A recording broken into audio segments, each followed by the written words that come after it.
All right, we're live. Welcome to the show, ladies and gentlemen. In today's episode, we're going to be talking about a very, very important topic in a very important day, which is the Holocaust Memorial Day. My name is Mansur, and I am here reporting from Germany. That's where I live, and that's why it makes it even more important topic to talk. In today's episode, I have a very special guest, the one and only Sean Pero, an MMA fighter who is right now in Brazil, I believe. Yeah, Correct? right. Can you can you tell us a little bit about what you're doing in Brazil? I'm training now in preparation for a fight in Brazil. Like I always do, fighting professionally around the world, aiming to get to the UFC in the near future and lifting our flag as high as possible. Now we're just edging it out, waiting to really sign the contract for the next fight, and preparation is going well. Wow. So that's actually a good reminder before we jump right in, ladies and gentlemen. It's a reminder to go and follow Sean, follow him on Instagram. Thank you. He also started a new YouTube channel where he's explaining about different fights and teaching from the techniques of what's happened, what went right, and what went wrong in the fight. It helps a lot these fighters when they have a bigger crowd of followers that can come and push them up and also help them reach to the media so they can get themselves better fights. He's my favorite MMA fighter, and not only because he's a Druze. I actually met him in Israel and we interviewed for a podcast, which I'm gonna air soon. So, really a great guy and living a very fascinating and interesting life. On top of everything, he takes the Israeli and the Druze flag with him to the cage, which I think is a very brave thing to do. And I wish more people would be doing that nowadays, showing what they stand for. So, without further ado, actually, in the end of this episode, we're going to also open for people who want to come in and say anything, share experience stories, even challenge the ideas that we brought here, because we're going to be talking about a few controversial matters. And the main one is actually, why do so many Arabs around the world still deny the Holocaust? And I think I would love to jump in and ask Sean, what is your opinion? Because we both are Druze, we're both Arabs, we have very similar background. We both grew up in a Jewish city. You were born in a Jewish city, and then we went and lived with the Druze, among the Arabs, came back. So we know very well the Jewish, the Western mentality, and also the Druze and the Arab mentality. So it makes it a very interesting thing for me to hear from someone like you. Why do you think there's such a denial about the Holocaust among the Arabs? First of all, I think the denial comes a lot to support their argument. A lot of times, it's just used as another tool for them to challenge why Israel is bad or doing bad stuff. And then when the Holocaust is brought and why there was a need for a Jewish country, it's like, no, the Holocaust is not like they say. Everybody suffered. They like use it. Downplay it so they can win arguments. That's what I think. And the second thing is, I think there is not enough education and emotional connection for the Holocaust. As someone who was born and raised in Israel and in Jewish cities, I don't feel, maybe my grandmother and grandfather weren't in Europe and Germany, but I feel very connected and rooted to it. I feel like my ancestors, because of the country, came from this Holocaust, because this is something in Israel that is very rooted in us. Growing up, hearing Holocaust survivors at their like old age speaking about how they were like little children out there, and their father is taken away for concentration camps, and their mother, and then they go to the woods to try and hide from the Nazis, and so many stories like that. And you hear about the heroes. Then like, at the Holocaust day, we don't have real TV. We have just Holocaust movies on this day and Holocaust series. And as a child watching all those stuff, it's very hard. It's very painful. It's very emotional.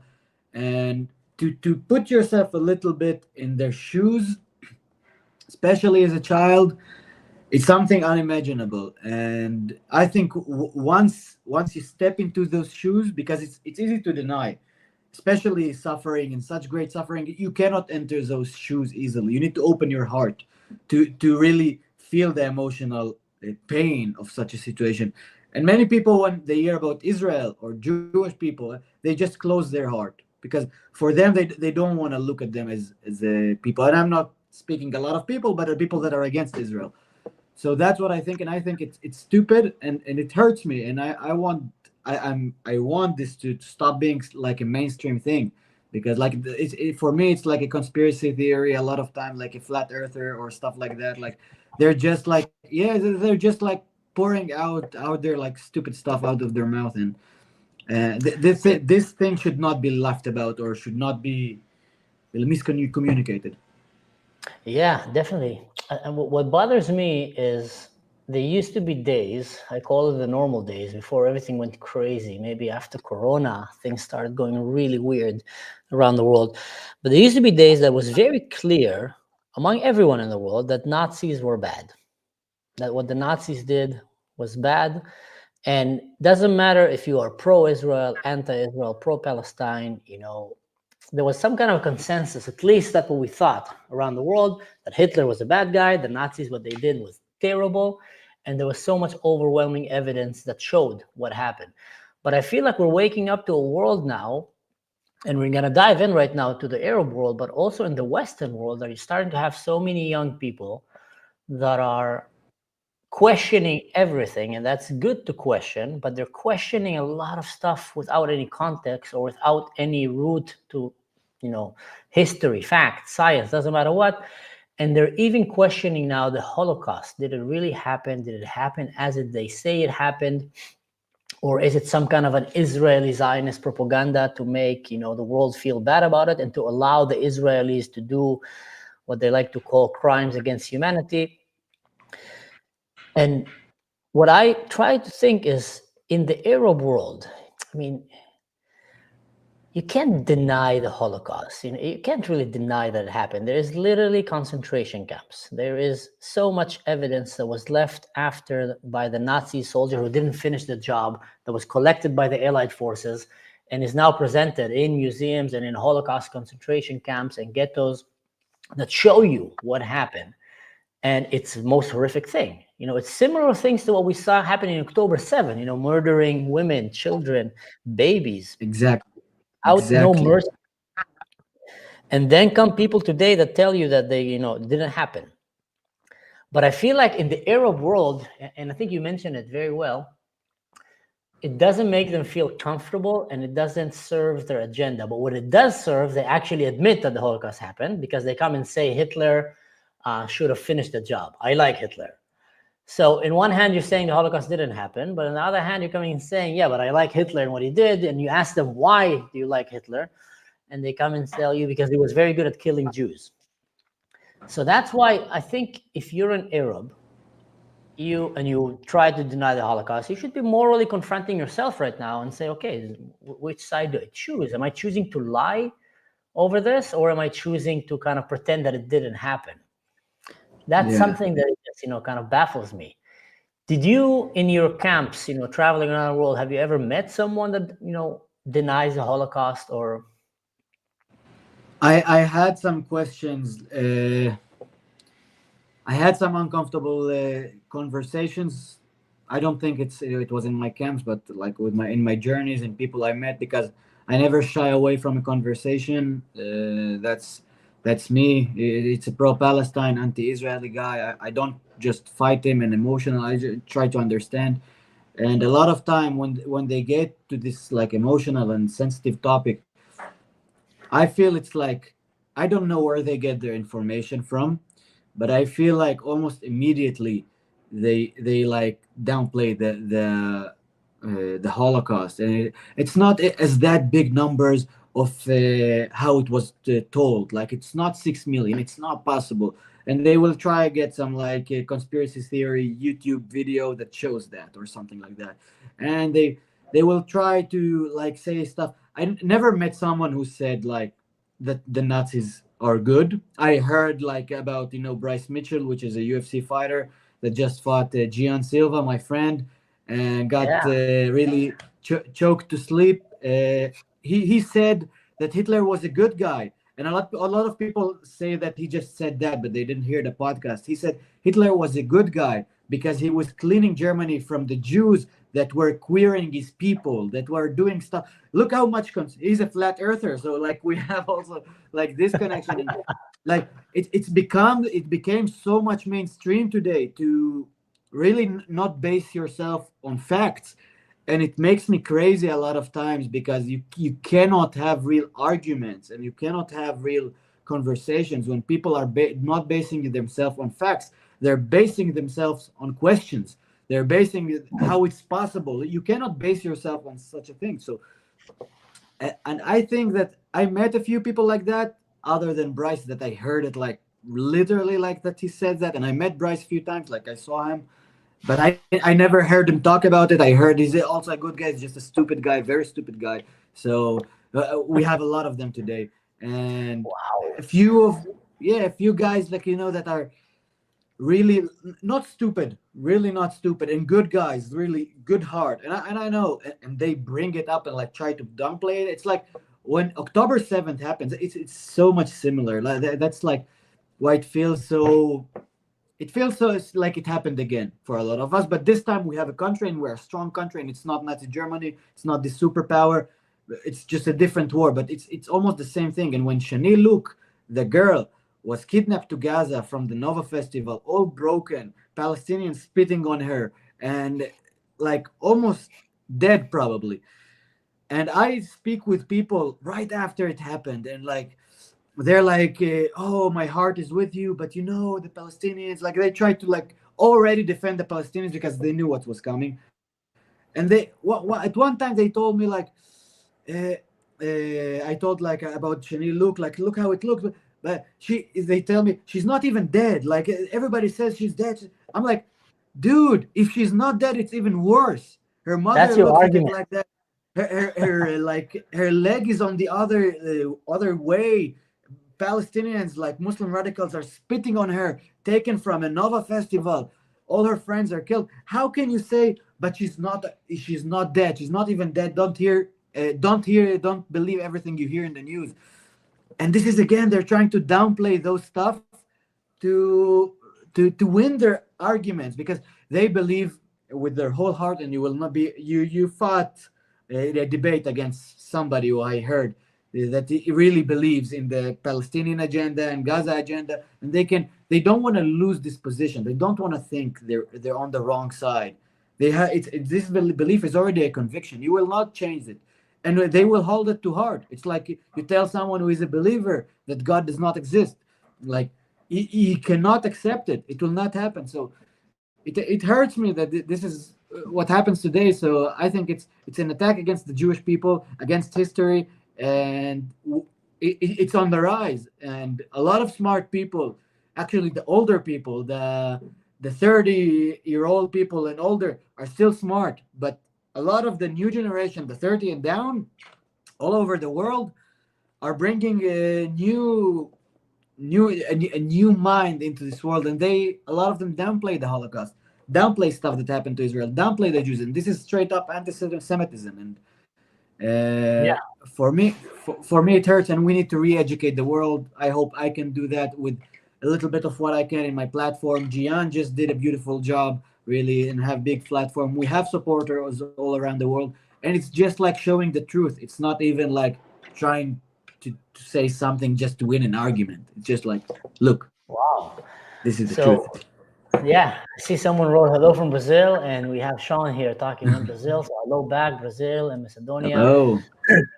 You mentioned that there was, to give some people some context. So in the UFC, I think that fight was in the UFC, right? With anti-Semites. Yeah, in the UFC.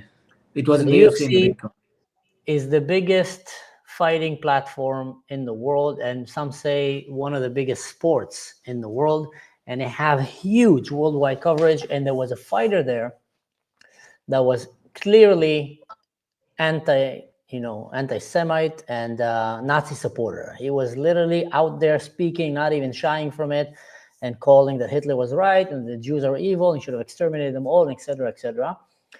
And he went to fight one of Sean's friends, which is from the same training camp that you're training in, right? What is Correct. Nerds Fighting nerds. Fighting Fighting nerds. nerds. I like that name. Yeah. So there's a training camp in Brazil, and it's very interesting because in Brazil you have a lot of Catholics and a lot of Christians, and there's a lot of people there that also love and stand with Israel, and feel that we share the same values, which obviously both religions are very close to each other. And that guy, your friend, what was his name? Gian Silva. Gian Silva went and fought the Nazi supporter and humbled him big time on the stage. And there was a point even, I think, because that guy was telling him that he's like a dog and, shouting at him. So after he defeated him, he started barking over him, and that went viral. I think anyone who was interested in UFC and loves Israel and stand with, Israel, the US, Western values, felt very happy that this guy was defeated and was humbled and was put in his place. Can you tell us a little bit about this guy? Because I feel like he came to all of our feeds right now, and he's a very interesting fighter, this Gian Silva. Do you know him personally? Of course. He's now trying to organize my next fight in his hometown in Santa Catarina. Yeah, he's helping me a lot here and really pushing me every day. We talk when I see him. We train together. He really pushes me hard also to improve and speak with me, with Eli a lot. And Gian is a special human being. He's a believer, he's a good guy in his heart. He's been through a lot, from his childhood to and up until now. And he's just a special fighter. He's like an anomaly in the fight game. He's like, when they say it here, he's the most like natural fighter they ever seen. Like his aggression, his everything. He loves it. It's like a ballerina when he enters the octagon. So he's really born and bred fighter. Like if you hear it from his story, like he didn't tell me, but I heard on one of his stories, like when he grew up, he saw his mother getting raped by three grown men, and then he saw his mother killing those three grown men and getting arrested for it. And she was a boxer herself, and she left boxing to raise them. And his brother is also, I don't know how, but he passed away too. And he's every time you speak with him, also this guy like cries and he's very emotional. So when a lot of stuff happened with Israel,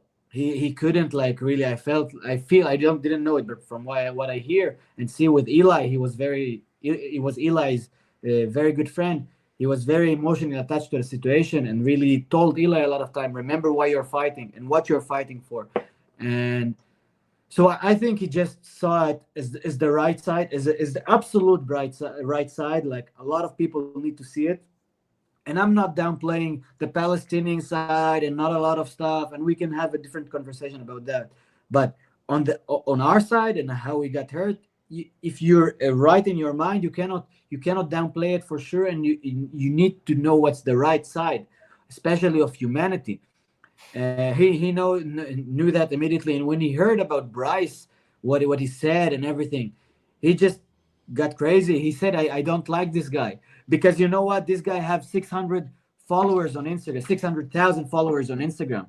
Imagine this guy going on live every time and going on podcasts and telling the people, the young people, the 14-year-old kids and 17 and I don't know, university kids, how he learned that Hitler was good from this book that he read, and he's a Christian with the Bible. So I believe a lot of Christian supporters also hear about him because he's also a believer, a good guy. So, and when Gian looked at it and he was like, he was blown away. He also said, I don't want even to repeat what this guy said, to not even give him like a stage, a platform. I don't want the stupid shit that he says to go anywhere. Let him keep it to himself. But so that's Gian, and I believe all the guys here support today. A lot of like Marcy Rufi is one of the really up and coming fighting nerds, really very good fighter. And his wife spoke with me, and she spoke about everything that happens in Israel. And I felt like her heart goes for me. And she asks, how is the family? How is the people? She knows a little bit about the war and everything. And she had friends there, like about the rockets. Like everybody thinks that because, we're Israel, we're so strong, so it's easy for us, but they don't know that we're under rockets for like 24/7 for all year round almost. and there are places that you need to go find a shelter 30 seconds. If you're out there with your car, you need to go lie down on the floor. So if the rocket hits near you, it don't hit you. So a lot of the stuff. And I felt like they're very interested with what happened. And when she spoke with me, she's also born and raised in America until she was 14 before she got to Brazil. She told me like, will the conflict ever end? Like maybe this war will end, but will this conflict ever end? Because, and I don't know a lot of the stuff. So that's just about this camp. I feel like Brazil is very like supportive of Israel, especially in Sao Paulo. So Brazil is very big, and I'm sure you will probably see here like a lot of people like protesting and stuff like that, and you will think maybe Brazil is against Israel, but from what I see, it's 100% a lot of support from here. Yeah. You mentioned something very interesting. You mentioned choose the right side. You want to be in the right side of history. And I think that is inevitable. You cannot there's some things in life that you can't be sitting on the fence. Topics like Nazi Germany, like the Holocaust, you cannot be sitting on the fence, say, I don't know which side am I choosing. It's very clear cut, black and white, right and wrong. And I feel like history gives us very tragic events now and then that kind of wake up people, and they realize that, I need to choose a side here. And, the Holocaust, World War II was one of these cases. Then we have 9/11. In 9/11, again, the world was splitting. There were people there were people who supported 9/11. In Palestine, there was a lot of people who supported 9/11. A lot. There were people in the Arab world. There were a lot of people that were cheering, giving baklawas and calling death to America. And but not only in the Arab world, there were some back then. I think America was very united after 9/11 because that really hit them in the stomach. But in Europe, there were quite a lot of voices calling, kind of anti-America, kind of all kind of stuff that were cheering for it or supporting it. And then came October 7. There were other events along the way, but October 7 again woke the world up, and they realized that there is a big fight here. And that fight, even though it is, thousands of kilometers away, but the cheering crowd of this arena is in our backyard. There's people in America that were cheering for it, and there's people in America that were, shocking and condemning it.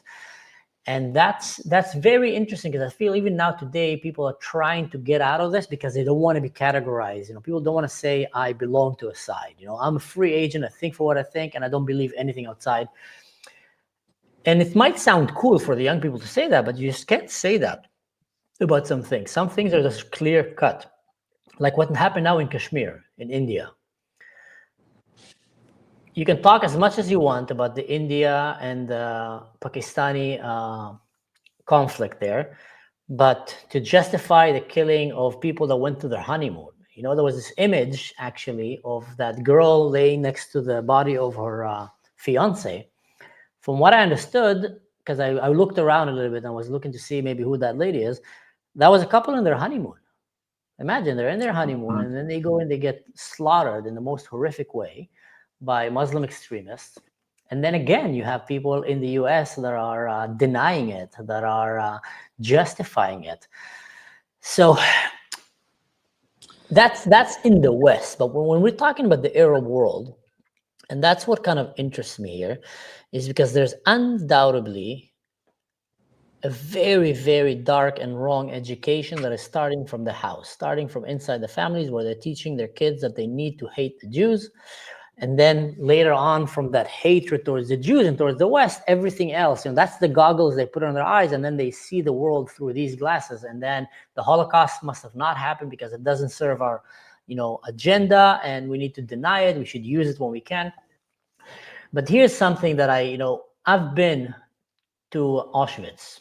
I've been to the concentration camp. I went there with Israeli teenagers and German teenagers, and we went there and we walked together in these death camps. And I think every human that goes to a concentration camp will have a breaking point. That breaking point could be even a day before when you start reading and thinking about it. The breaking point will be maybe during or maybe after, but we'll have a breaking point, most likely actually during the visit. My breaking point was when we got to the room and we saw a huge Shoes? pile of women's hair. No, not the shoes, hair. Okay. It was hair of little girls, mothers, old women, and it was all there. And I asked the guide, why is the hair? What's up with the hair? And he came and told me the Nazis used to shave the children and the women and everyone their heads before they go and kill them, so they can use the hair to make clothing. Soap. And yeah. And when I saw that, and you see so many, there was braids there of little girls, and there was hair, and that's when I started crying. I started crying, and I couldn't. Just went aside, put my hand on the wall, leaned, and just started sobbing. There's so much evidence that is happening. You mentioned the shoes. You see the shoes there also. Shoes of people that they took their shoes before they killed them. I actually read a story not long ago about a Holocaust survivor. He was the youngest kid to survive the Holocaust. And when you hear his story, it's horrific. He was sent with his family, with his father and his mother, and then they got separated. And then he was with his father. And the Nazis couldn't really use the children for work, labor, etc. So they usually killed the children immediately. But somehow that child was able to hide with his father in the concentration. I was a father, I'm thinking about this, was hiding him in the concentration camp. And after several times where they called everyone to line up and they almost caught him, at the third or fourth lineup, they caught him. And then they wanted to kill him, and he went for a checkup with a doctor, and there was a doctor there that falsified the documents and made it look like he's older than he is, and he managed to survive again. And then he got separated from his father. So imagine that kid right now, there were probably so many heroic stories like this that didn't end well, so we don't hear about them. But you're like so afraid that this kid is going to die. 6 million. 6 million. 6 million of them. Insane. And then that kid, he managed to run and survive again. And then the Allies came and freed, the Holocaust survivor, defeated Nazi Germany along with the Russians. And he survived to come and tell the story. He actually ended up, he never saw his father again. So his father apparently was probably, killed by the Nazis. But he managed to go and find his mother and then reunite with his mother. So imagine what a beautiful, tragic story that is. How do you find your mother? Like today we have WhatsApp, we have Instagram, we have, emails, phones. Back then, crazy time. When Bryce said what he said in the UFC, a lot of UFC fighters from Europe attacked him, especially Polish fighters. And they told him, you can come see the concentration camps in your own eyes before you speak those stupid shit out of your mouth. And wow. And I saw a lot of great fighters, because I feel always like I feel a lot of anti-Semitism from Europe, because I fought also in Europe and I know how much they don't like Israelis when there is a crowd. But the real Europeans, like that knows the story, that grew in the city, especially the Polish guys and everything, they really went crazy when they heard how he denies the Holocaust and stuff like that, or saying Hitler was a good guy. So we have a lot of evidence about how bad it was. When you read like books like Man's Search for Meaning by Viktor Frankl, and he speaks about the Holocaust, it takes everything away from you. Like a situation like that, it takes all meaning in life almost from you. And then like he says how after the Holocaust he helped other survivors find new meaning in life and stuff like that. And you see like this kid that found his mother, like just imagine the story. Now you heard that story, you saw that, and you saw many stories, and you saw many movies probably and stuff. Me too. So the emotional connection also for the situation is very, very big and dramatic. But a lot of people around the world are detached from it. So it's almost like I will tell you about a story about the Shang dynasty in China and the horrible tragic that happened. Like, and you will downplay it because you don't know anything about it. But the Holocaust, I thought at least that it's such a big part of the new world, especially after World War II, that the whole Western world should be educated. The Arab world, the Asian world, I'm not talking about them, but the Western world, that surprised me.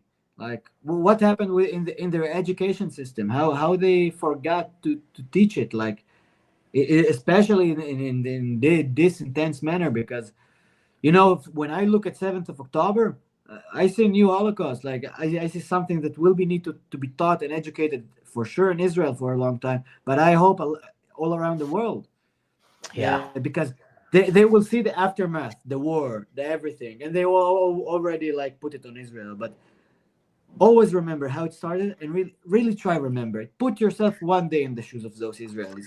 Just let Yeah. them one day to remember that. See some videos, as Hmm. censored as you want, and stay the Yeah. same. So I don't know. Yeah. October 7 was not an attack only on the Jews. October 7 was an attack on the West. Only thing is that the Jews were the buffer zone between the rest of the West, because these modern Nazi like Hamas and many of the Gazans, if they would have jumped over the fence and they would have saw a Christian, an American, European, they would have murdered him the same. Shani Luke was a German. They didn't go there and ask, "Are you Jewish?" and then killed. They literally killed anyone. They even killed Muslims. So that was an attack against the West, and I definitely agree with you. I think they should be teaching that in the school. You asked about the education system. I feel like the education system in the West was infiltrated by Qatar, by a lot of Arab money and Arab agenda. And that's why you have in Russia and maybe even China, that's why I have so many weird things that are happening right now. You know that the tunnels in Gaza were built, quite a lot of it, was built by Chinese. China kind of Really? gave Gaza, they gave them workers, cheap labor, slavery almost, to go because they had the knowledge and technology. So China right now, they found not long ago, I've read that in an article, that So why we don't hear about how China is bad? Why how much America is bad? How much Israel is bad? Like they made Mhm. those tunnels. Because of those tunnels, Palestinians are dying because our people are under their houses. So you know. Yeah, So yeah, when you yeah, say speak genocide or why civilians are dying, remember who made those tunnels? yeah, yeah, Who made us?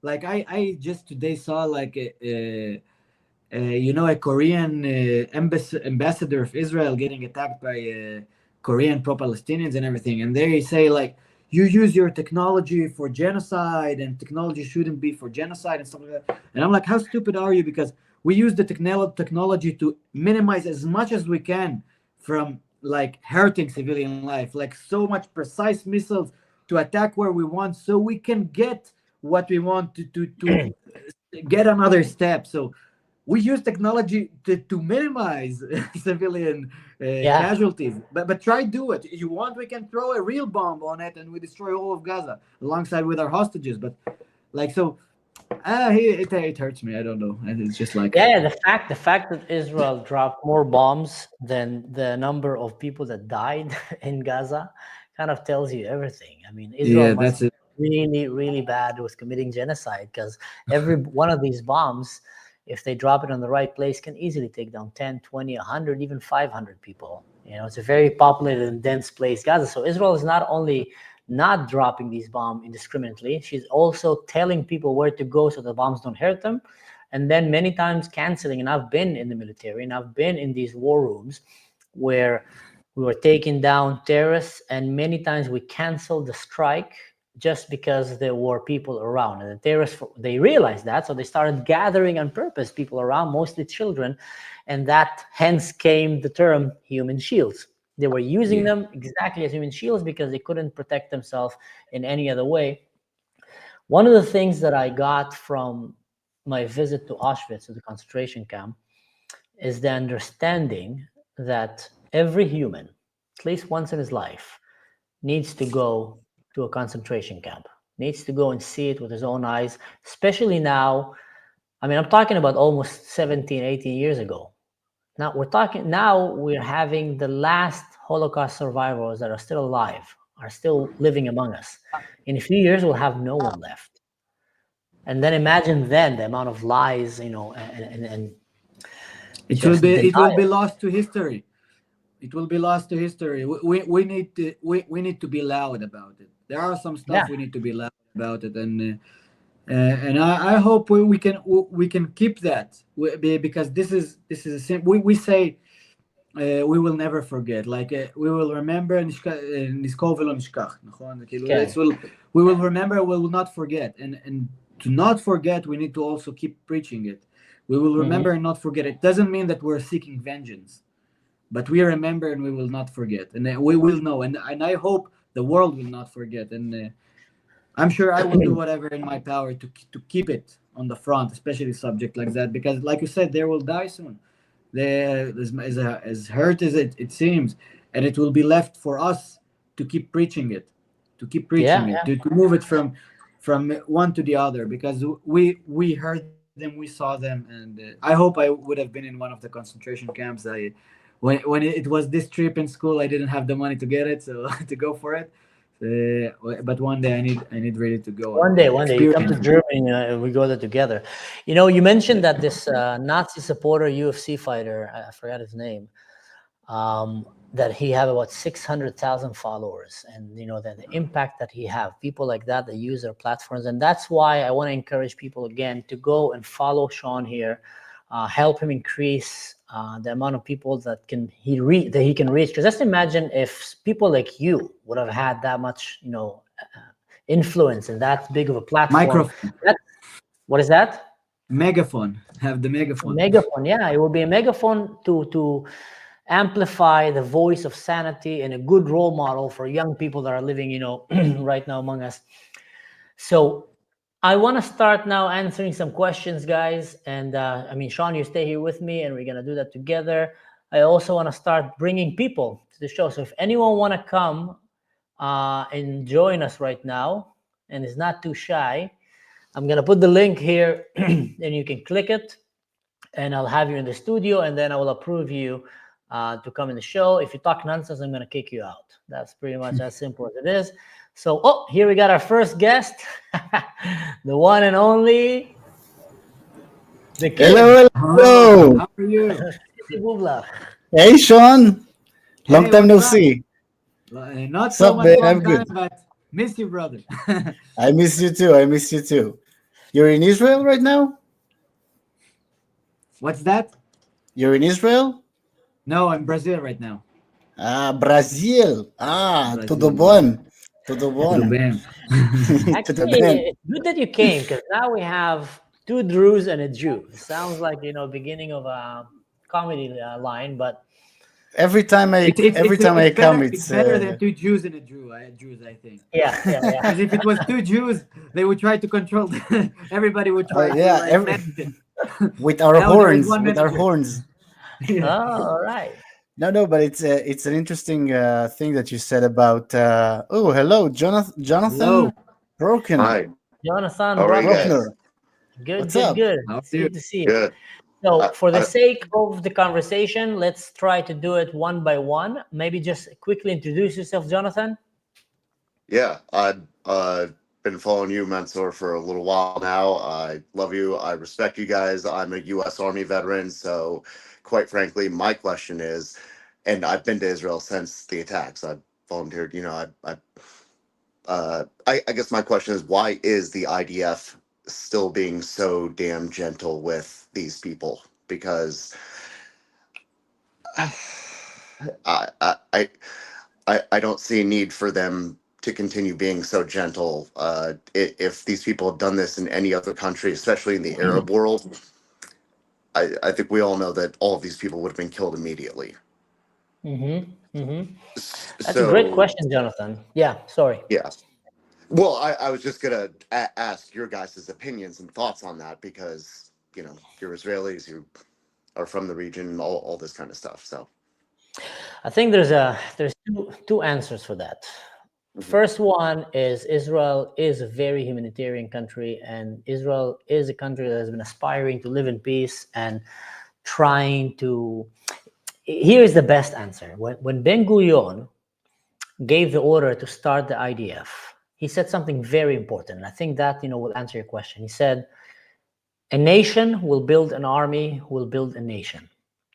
And the whole idea behind it was, we're going to be sending our best men and women to go and defend this country. So every man and woman in Israel is going to have to go. It's a mandatory service. And it's going to have to go and carry the flag and stand and defend this country from genocidal maniacs who want to come and literally annihilate us. But after 3 years or 2 years for the girls, they're going to go back and they're going to become the kindergarten teacher, the school teachers, the lawyers, the taxi drivers, and the guy who's going to make you falafel.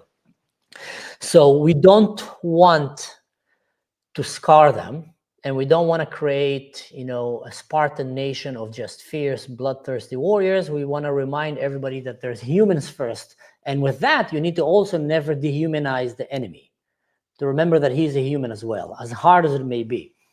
I remember when I was an officer, every Sunday, because in Israel, Friday and Saturday, sometimes they get a break from the army and they go back. It's not like in the US where you get deployed for four months, or it's you're closer to home and you get to go and see your mom and eat the mommy's food more often than the US. So they don't need to bring us trucks of KFC and McDonald's into Iraq.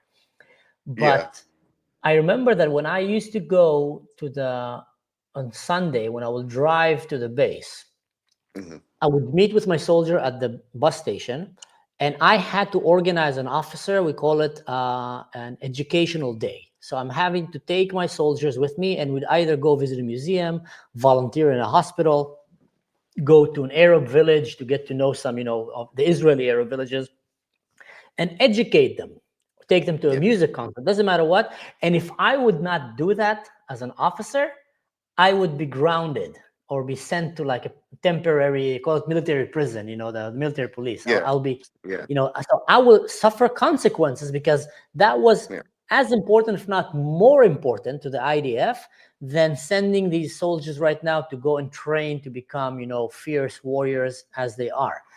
So that is the first answer, that Israel still want to think about the day after, and we don't want our enemies to drag us down to the same monstrous behavior. Because if the Mossad would have decided one day to go crazy, just imagine how many Arabs will die. If the IDF, one special unit, will decide to behave like the terrorists, just imagine. They will just go and there will be hundreds, if not thousands, if not tens of thousands of people dead. So Israel have the capability. That is the first answer. Sorry, yes. I guess what it comes down to, and this is the thing that is insane to me, is that, because I'm Jewish, and it is that literally you guys are dying in order to protect someone else's children, because they don't give a damn if you kill their children or not, which is why they teach their children to murder ours, and why they're forcing us to continue doing this. I have friends who went to the Middle East, and I've been to Afghanistan. I get it. It's just, at what point does Israel say, you know what, we have to win this war? In spite of our morals. I understand. I get it. At some point, you have to decide to win the war, and not that that's an easy thing to do. No, 100%. That's why I think your question is a very good question, and that was my second answer. So I gave the humanitarian answer from a military, and you're a military man. From a military perspective, there's no middle ground. There's either you win or you lose. And if there's a middle ground, that's because you need to figure out how to win, or how not to lose. You're in retreat, or something like that. And Israel have had many chances to finish that war and to completely defeat Hamas, and they didn't do it. And one thing that bothers me as an Israeli about the way that Israel is handling the war, we got so used to being under such a microscope by the entire world, holding us to a much higher level of humanitarian kind of standard, way higher than any other army, that we started abiding by that, made up kind of standard. And Israel is always thinking like, how can we still win that war and still show the world that we're not what they're calling us? And I think Israel, definitely agree with you, should stop thinking that way. They should stop thinking there's a war here, go and win the war. And with an enemy, you don't really have peace with an enemy that want to kill you, and the only reason he's not killing you is because he can't. You know, Yeah, they did exactly. not do, thank God that the Americans and the Allied forces did not do half a job with Nazi Germany. They went full on to finish the job there. And that's why Germany today is one of the greatest countries in the world. I'm living here. It's a great country. There's very good people here, and they're very, very sensitive towards the things that their grandparents were exact opposite. They don't want that to happen again. In Palestine, you never really defeated them. And Yeah, Palestine, have no doubt, guys, ladies and gentlemen, is an enemy of Israel. Palestine is an enemy of America. People don't understand I that. know. Not only Gaza. Palestine is an enemy of I know. America. On 9/11, people were cheering in the streets in Palestine and giving baklawas and knafe and I don't know what, and I know. chanting "Death to America." So that's a bit crazy. I know. But do maybe Sean or Roy have something to add? Yeah, you know, it's difficult. I'll say that as a guy who, when I was in the IDF, I remember I had a moment, um, one specific moment that I saw Palestinians being arrested. I was actually in the Navy, in the Israeli Navy, and Hmm. we were in Ashdod, just next to. It's kind of close to Gaza. Yeah, And every time you have like ships, little ships of fishermen from Gaza crossing the borders, if they do not listen to warnings, we take them up and we get them and we take them. And so yeah, one of the things that bothered me was that our troops would tell them to jump into the water, and you know, it was freezing water. It was January, and they would tell them to, and they will get up, they will get them up to the our ships, and they will let them have like clean clothes and warm clothes, and they will put them with, you know, with eyes closed and with zippers, you know, on their hands. And yeah, I was yeah, furious. I was saying to my commander, this is, you know, letting them jump into the water. That sounds so freaking, you know, crazy in that kind of weather right now. And my commander took me to the side and he showed me a video. He said, "Do you remember what we taught you in the IDF in the boot camp? Is that all of our how do you say it? All of our engagements, all of our laws are written with blood, our blood." He showed me a video of a few years before, when our engagement with those fishermen would be, you come with your boat to us and you get up and you come and we pick you up on our boat. mm. And That's an easy that way for a guy, suicide bombing or you know. So and yeah, that's what happened. That's what happened. And you see, yeah, like, someone presses a button, yeah, and we lost three people that day, yeah, and one lost his eyes. And yeah, and that's the thing. Like, you want to stay humanitarian. You want, like, I know how it feels from this position to be trying to look the enemy, or you know, the other side, as humanly possible. But they are really doing everything they can to make you hate them. It's yeah. insane. It's It insane. is. It's literally insane. These people are. I described this to a buddy of mine who former well, once you're in the Marines, you're never out of the Marines. So he's still a Marine. So But you were and a he was Marine looking then. at me. Yeah, no, and he was looking at me. You know, after I got back from Israel last year, and he says, you know, so these people are just stupid. Like straight up, they're just stupid. And I'm like, yeah. I mean, you keep doing the same dumb thing over and over again. And I'll be real with you. Quite frankly, Roy, that story you just told me, if that had happened in American territorial waters between the Navy or the Coast Guard, they would have destroyed the boat. They would have killed them, just Yeah. straight up. But like they, and then, you know, I mean, uh, so For sure. You know, I get it. Like I said, I'm Jewish. I'm also a U.S. Army veteran, so I understand all of this. I just, you know, No, I completely I understand think you. Actually, there's, my best I friend. think it's Sorry, also yeah, yeah.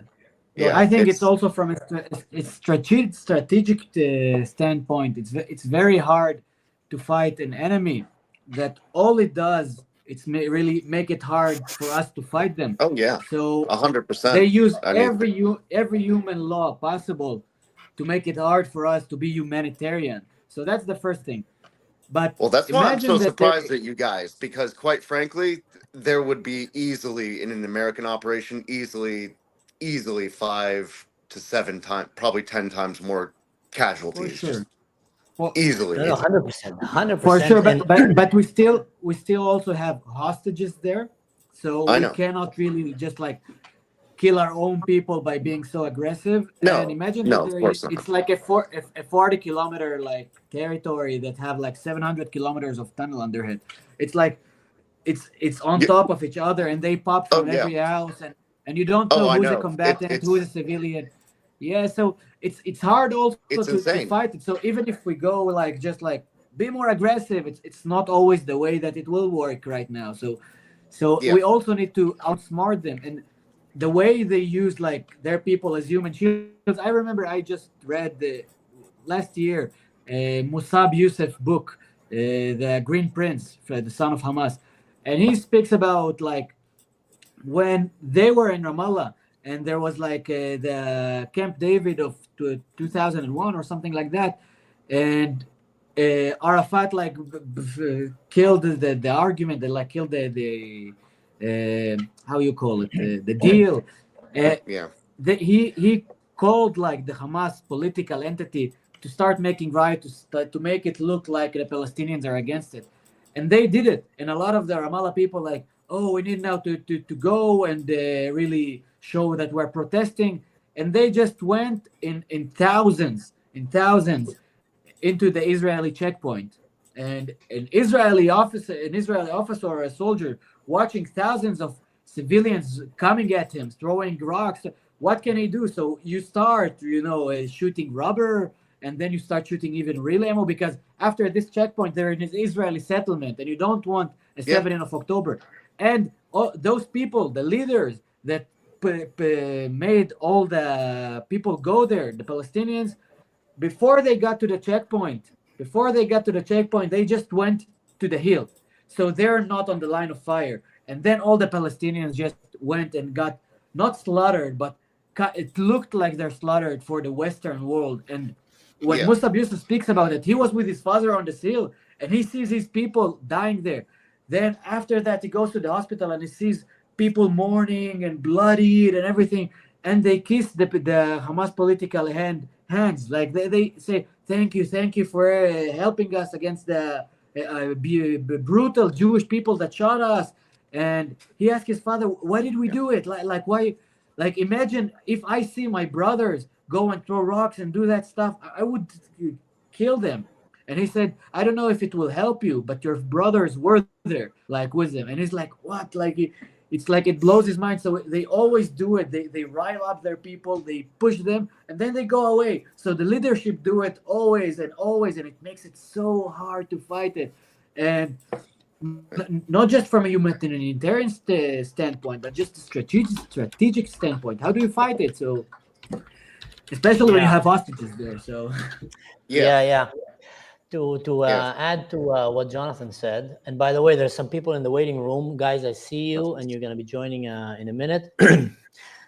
One of my best friends, he's an American Apache pilot, and he was in Afghanistan and other places, and he got to work there because the Americans were controlling the air, and there were many times been landed to go and help European special forces and other special forces, SAS as well. And he told me that you won't believe how trigger happy these guys are. And I said, what? Europeans? Says, yeah, man, they're like the easiest on the trigger. And I asked him, what do you mean? He said, it's not because they're trigger happy, it's just because they're scared. someone shoots at them, they just unleash everything in that direction. Doesn't matter if it's women, children, I don't know what. And he even said, even the American, because the guy was actually, he served in the Israeli army before. And he said, wow, Israel have by far the highest standard of, we call it the laws of engagement. The Oh, that's American, true. if I can someone's testify trying to to that. shoot at them, they will wipe him down. They will just flatten that area. Like, don't try to kill our troops, which I understand and I agree with, by the way, that you should kind of make it clear for your enemies that you're not here to play. So Israel is, for some reason, are held for a much higher standard, and they became just very good at it. Even though Yeah. that high standard was still very good, but I Oh, 100% you agree guys are with you. incredible at it. It's nuts. It's literally nuts how good you guys are. I mean, Yeah. like I said, no country would put up with what Israel has been forced to put up with from Hamas over these past 20 years. So I mean, it's in No, Gaza. it's So insane. That's it's insane. ridiculous. I think there's also one element that we are that connects a little bit to the Holocaust. If we're on that day, Yeah. we should never forget that the UN, when they declared that you have Israel and Palestine, and the Palestinians, the Arab countries, they disagreed and they started the war. From that day on, I think that the UN and the Western community kind of like felt that that we owed them, Israel owes them for creating Israel. And for Yeah. that, we need to be, because we're getting aid sometimes, we're getting, help and everything. And so we need to be careful, because if you want that aid, if you want that Yeah. help, if you want, so, and that's kind of like, if people look at us from other countries, they still think of us as, your visa as a country is on thin ice. Like every Yeah. minute we can take it and revoke it, because we created you. We didn't have to. You got, you had the Holocaust. Oh, we cried for you, everything. But come on, we can only extend the hand to a degree, and Yeah. and as much as the Palestinians, as long as the Palestinians will still keep playing the victim card, we will. It doesn't matter what kind of PR we will try to do. It will never. Like, look at what is happening right now in Lebanon. I think it's very interesting when you're looking at what happened in Lebanon. Is that Goni says hello. Do you remember, like 3 months ago in Lebanon, they were crying, Israel bombs us, what's happened? Now, radio silent. Nobody's Yeah. talking on Lebanon. Why? Because they elected somebody who is against Hezbollah. And they are Plus, all their talking. communications devices got blown up, so they can't talk to each other. So, That's also true. That's also true. yeah. A little bit here, a little bit there, a little bit all over the place. A little But bit yeah, everywhere. Is going right now in Lebanon. So, Yeah. And Yeah. a lot of missing balls. I heard. It's well, we just have basso, those matzo balls. We got to get them from somewhere. So that's true. That's true. Guys, I want to take just a moment right now to say thank you to all kind of people that made super thanks here. So thank you so much, guys. Anyone who's doing a super thank is greatly helping. Super chat is, I call this app, the Duck app, which is StreamYard. I'm bad with names, but it's helping the channel grow and it's helping support the work of this channel. So highly appreciate that. So let's start with Philip Daniel. Maybe I'm gonna add 2 more people to the studio. So Jonathan and the kid, I'm gonna put you back behind stage. If you want to talk again or something, just leave a comment in the private section, the VIP section of the comments, and I'll let you back in. So thank you so much, Jonathan, and thank you, the kid. And if you want to jump back in, just let me know. we'll do. Appreciate you guys. Thank you, Jonathan. Thank you. Let's add Noah and David. And I'm just gonna mute them for a second. All right, can you hear me? So, Philip Daniel, thank you so much. Jews in Maghreb under Nazi occupation were sent to labor camps in the Sahara, often with Arab observers. and if you were sent to European death camps, there is something very disturbing about how the history of the Muslim world got tangled so perfectly with with Nazism. You know, we have the Mufti of Palestine who went and met with Hitler, and he looked like, you know, a kid who just met his like childhood fan, and he was just all smiling and talking about how the Arabs are going to help the Nazis finish and exterminate the Jews. And then we have in Morocco, which was relatively a good country for many Jews, relatively, I'm talking, compared to the other Muslim countries, still was not very good. But even there, they were using, you know, putting the Jews in working camps, and were very eager to help the Nazis. But that just shows you this mentality of anti-Semitism that is somehow deeply rooted in Islam. People don't like to hear that, but it is the truth. If you read the Quran, you read the Hadith, you see that the hate to the Jews and the Christians did not come out of nowhere. It was taught by the Prophet and his warlords. So thank you, Philip, for this contribution. We have also Shauna Thornton. I hope I said the name right. We are wondering why Sean has an Irish name. Is there some tradition behind? Unrelated to, but curious, ancient Celts also believe in reincarnation. Interesting. So Sean, I'm going to give you the mic. What was that? What was that? He Reincarnation? said you have an Irish Celt. Yeah. Look, I love the Irish. I love their history. I love Conor McGregor. I grew up on him. I was in Ireland for training camp in 2019, but I'm not Irish. My name really comes from my father's parrot that he loved a lot, and passed away before I died, and he thought it would be a cool name to give me, Sean Peru, a very international name. But I hope I'm reincarnated from the ancient Celts, because I really love them. So I don't know if it satisfies the answer, but let's go. Also interesting, as you said about the reincarnation, that would be very interesting to see if there's any connection, or maybe they kind of got it from the same place that the Druze had it. Philip Daniel did another super chat. Thank you so much, Philip. Highly appreciate it. If Rommel had won at El Almeria, there were Eisenhower commandos stationed in Greece, ready to cross the Mediterranean to monetary Palestine. Interesting. I don't have too much from the top of my head to add on that. But yeah, for sure. I mean, thank God that America went there and stopped the Nazis. That's why I tell a lot of time my European friends here, when they like to bash America, I says, guys, hate it or not, if it wasn't for America, you'd all be speaking German right now. If it wasn't for America, we'd be living in a very dark world. So you can criticize America about a lot of things that they do in foreign policy, but in the end of the day, it is the big brother and the good brother that's helping stop the world from going completely batshit crazy. And if it wasn't for America, we'll be living in a very, very dark place around the world. So that's, you know, I'm not saying that I support everything that America does. I don't support everything that Israel does. You know, that's our job as humans. But thank you so much for everyone who gave us super thanks. Highly appreciated. Now we're going to introduce our next guest here. David, welcome. Hello. Good evening. Nice to see you. Likewise. I was thinking Sean could be short for Gershon. No.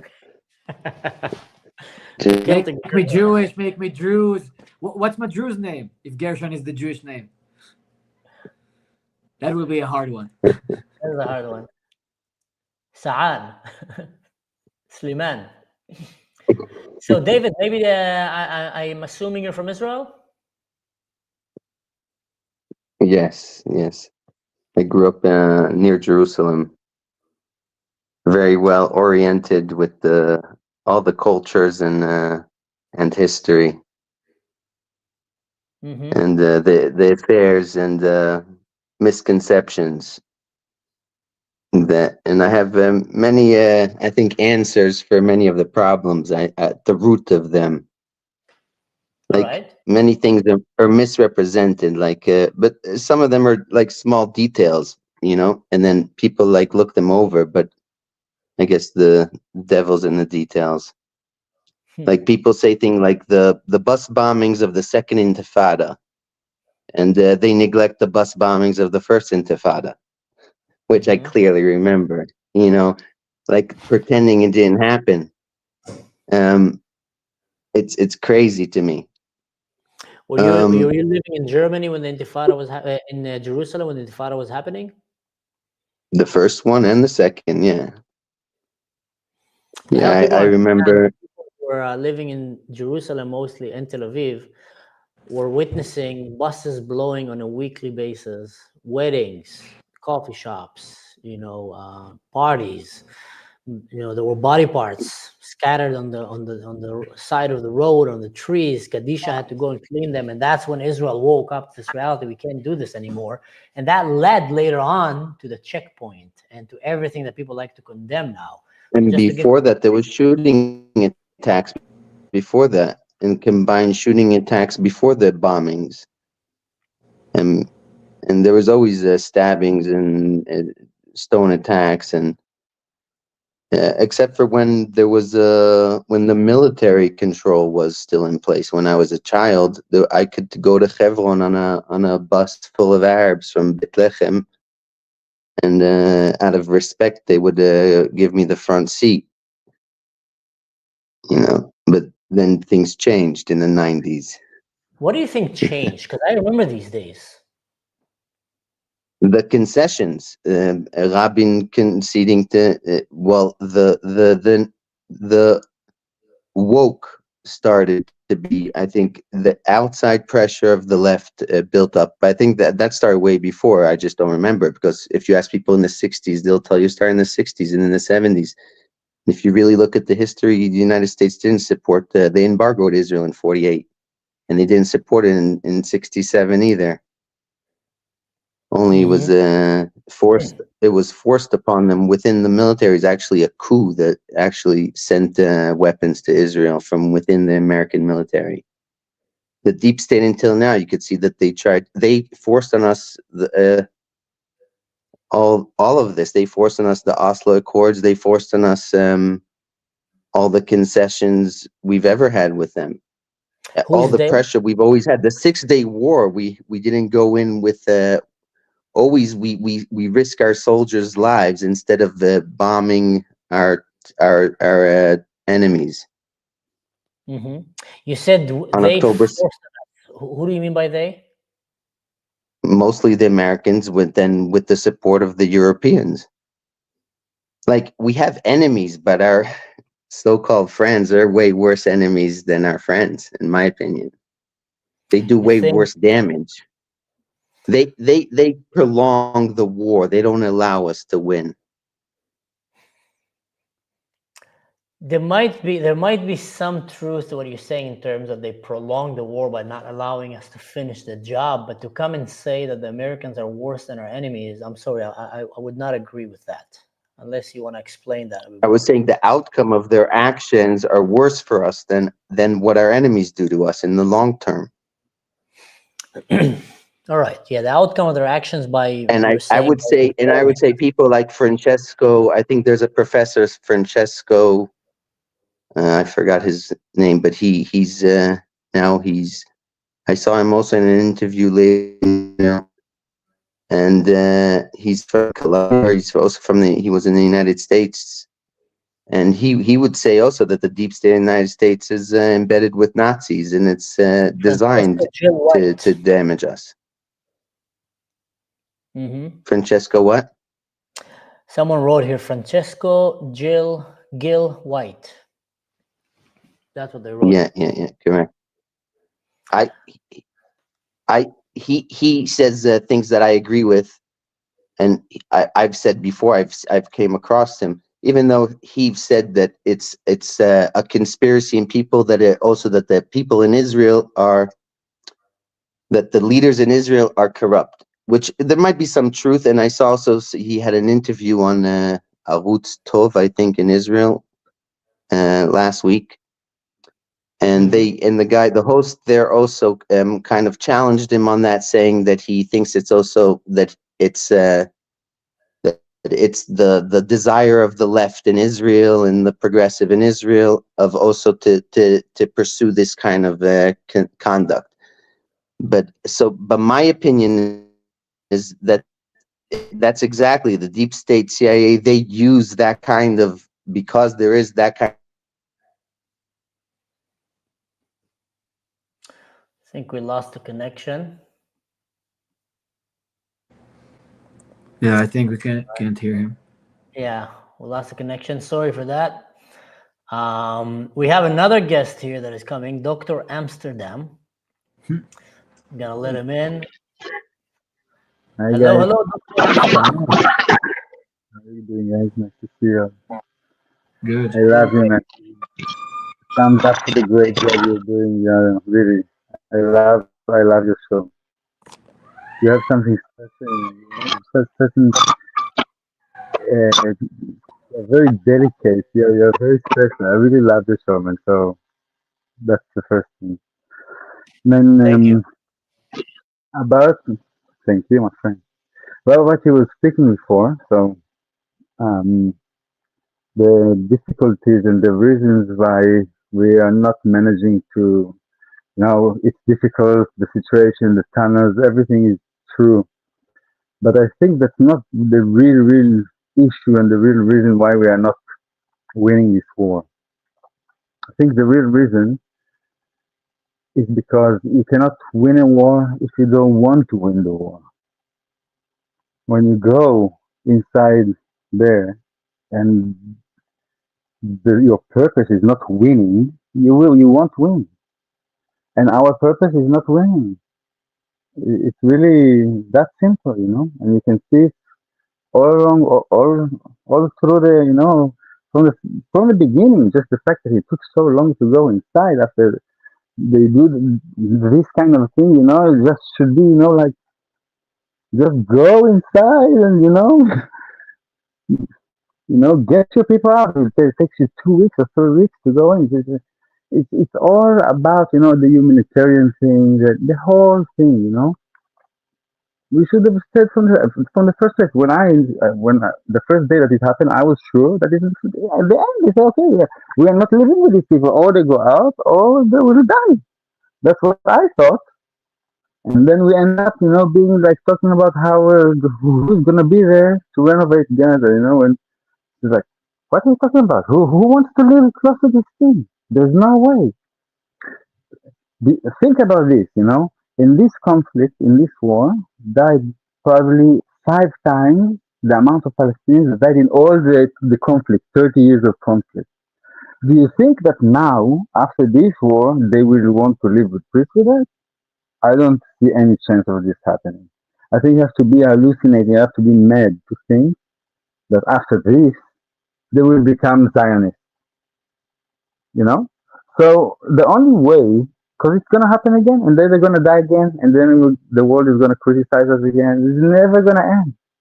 The only way to end this is for them to go somewhere. Sorry, I know it's not really politically correct, but if you look at the facts, there I is agree. no way this people will ever love us again, or will ever even think to live with us, or us with them. How can we ever trust them again? This will never happen. What, you want to wait 2 generations with them there? This is just insane, and it's so the hypocrisy that we're everywhere else in the world.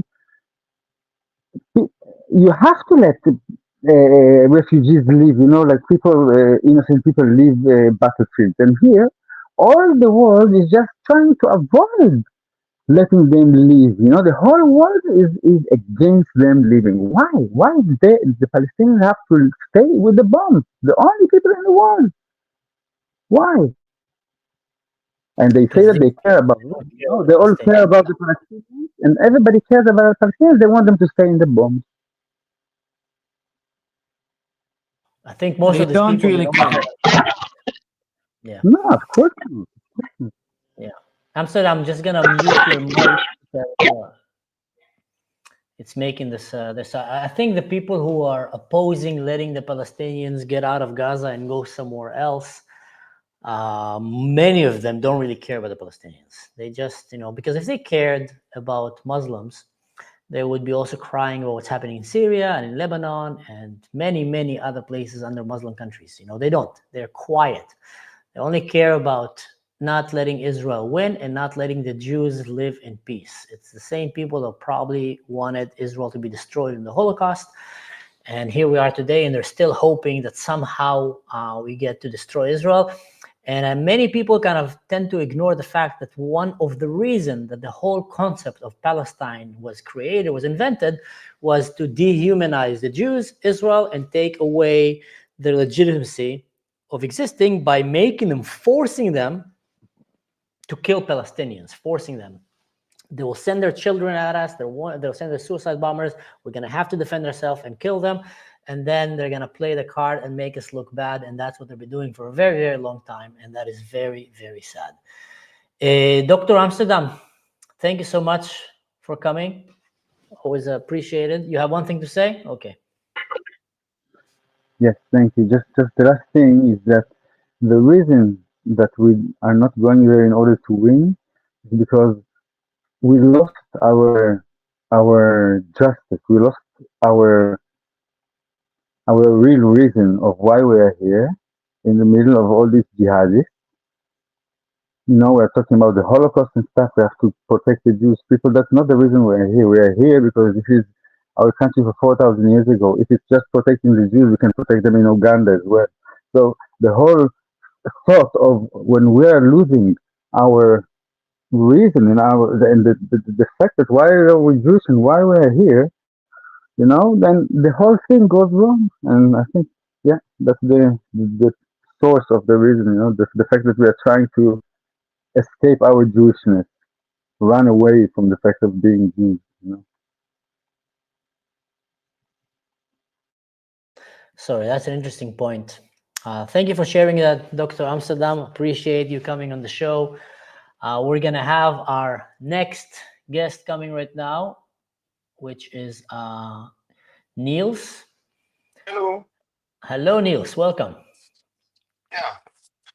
I have a question. You had so many opportunities to relocate the Gazans in Egypt. You occupied the territory for so long and didn't take the chance to relocate them there, or even in Lebanon, you took them there. You occupied that for years. Now you had the opportunity again. You were in Lebanon. Why these chances will always missing? Why is what missing? Oh, why you never take the opportunities? I see the question. I think to maybe, again, I'm answering from what I understand from my time in Israel and in the service in the IDF. There were days that many people in Israel believed that we can live in peace with the Palestinians.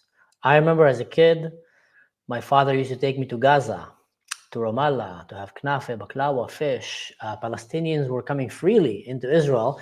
And that were the days that, you know, people were excited from Israel, the kibbutzim, the volunteering, Europe, everything. And they were thinking like, wow, look at this. The Jews are living in peace. And the Arabs, you know, after they tried several times the wars, but now things are getting a little bit better. But that was before the Arab Spring, kind of, you know, the early Arab Spring. Yasser Arafat and his guys started to rise the whole Intifada and the Muslim Brotherhood movement that basically, some might say, brought back the true face of the agenda of the Muslim, which was never to live in peace with the Jews. And that came up.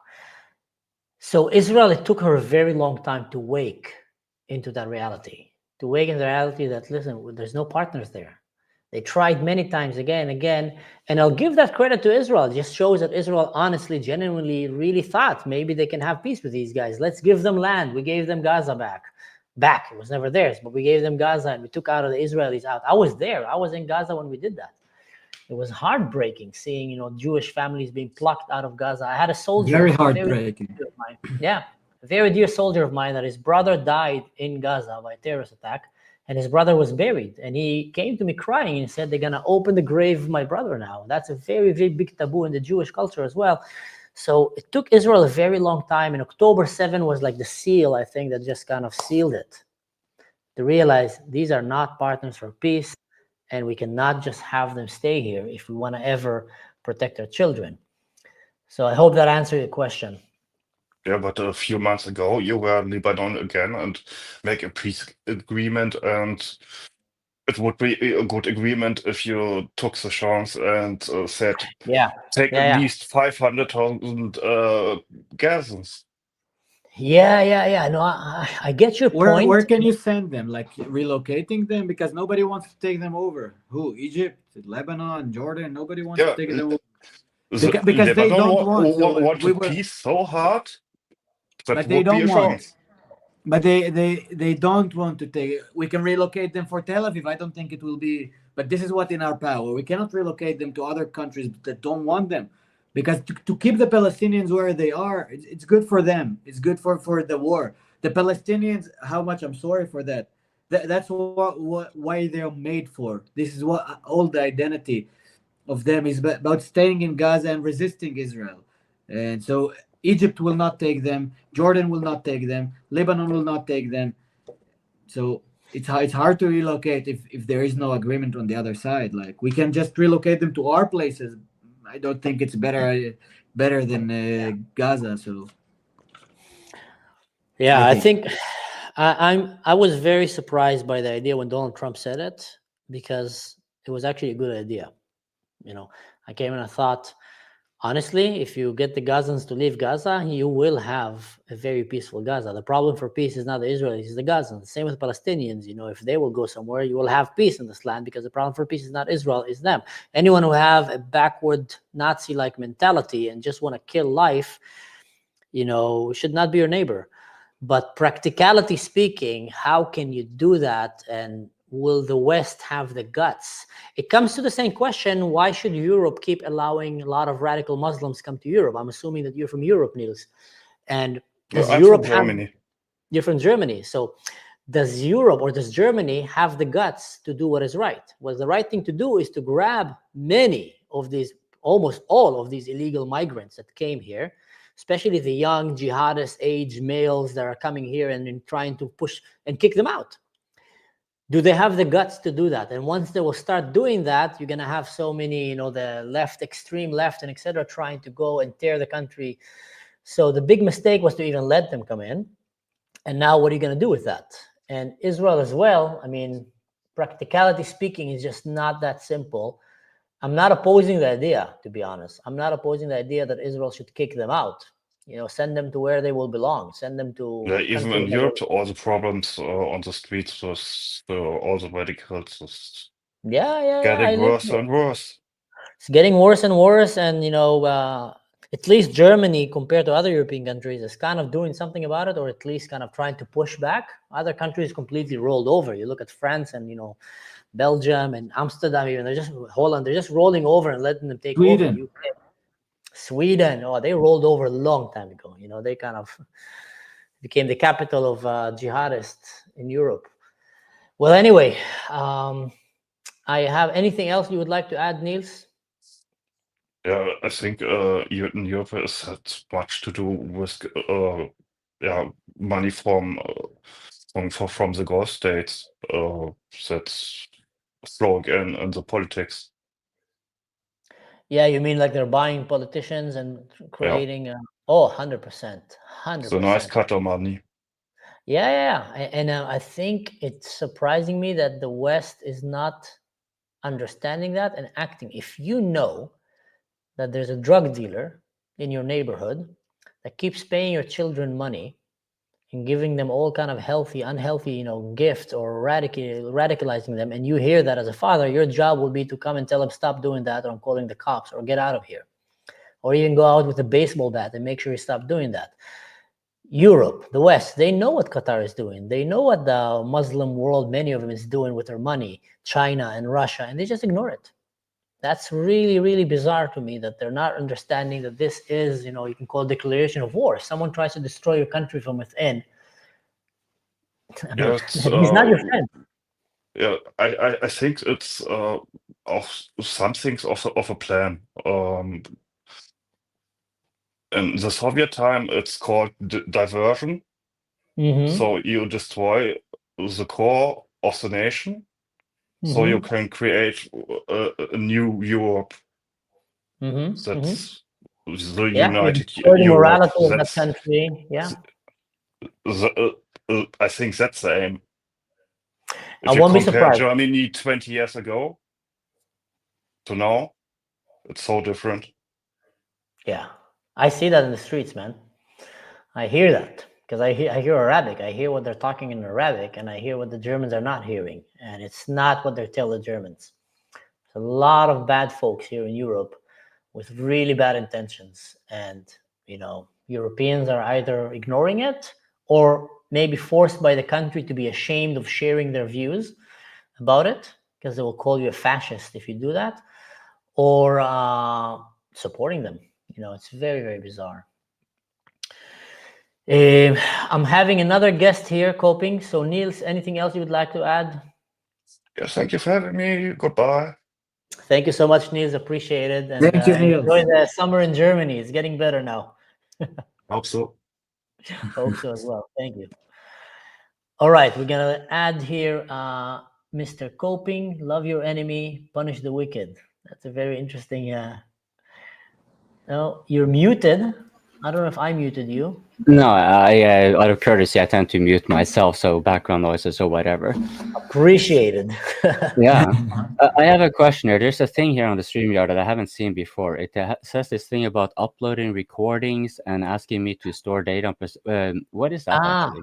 Yeah. So I'm trying out things here because I'm new to StreamYard. So if you want to have a better quality of the video, you can click that. It records your camera and Sean's camera and your audio and his audio, and then in the end of the stream, it's gonna send it to me and automatically do it, so we can get a better product in the end, that everybody has their quality. Because if I see you a bit glitchy, but you see yourself good, then it's gonna put it together. So that's a pretty cool thing. So I just left the option there.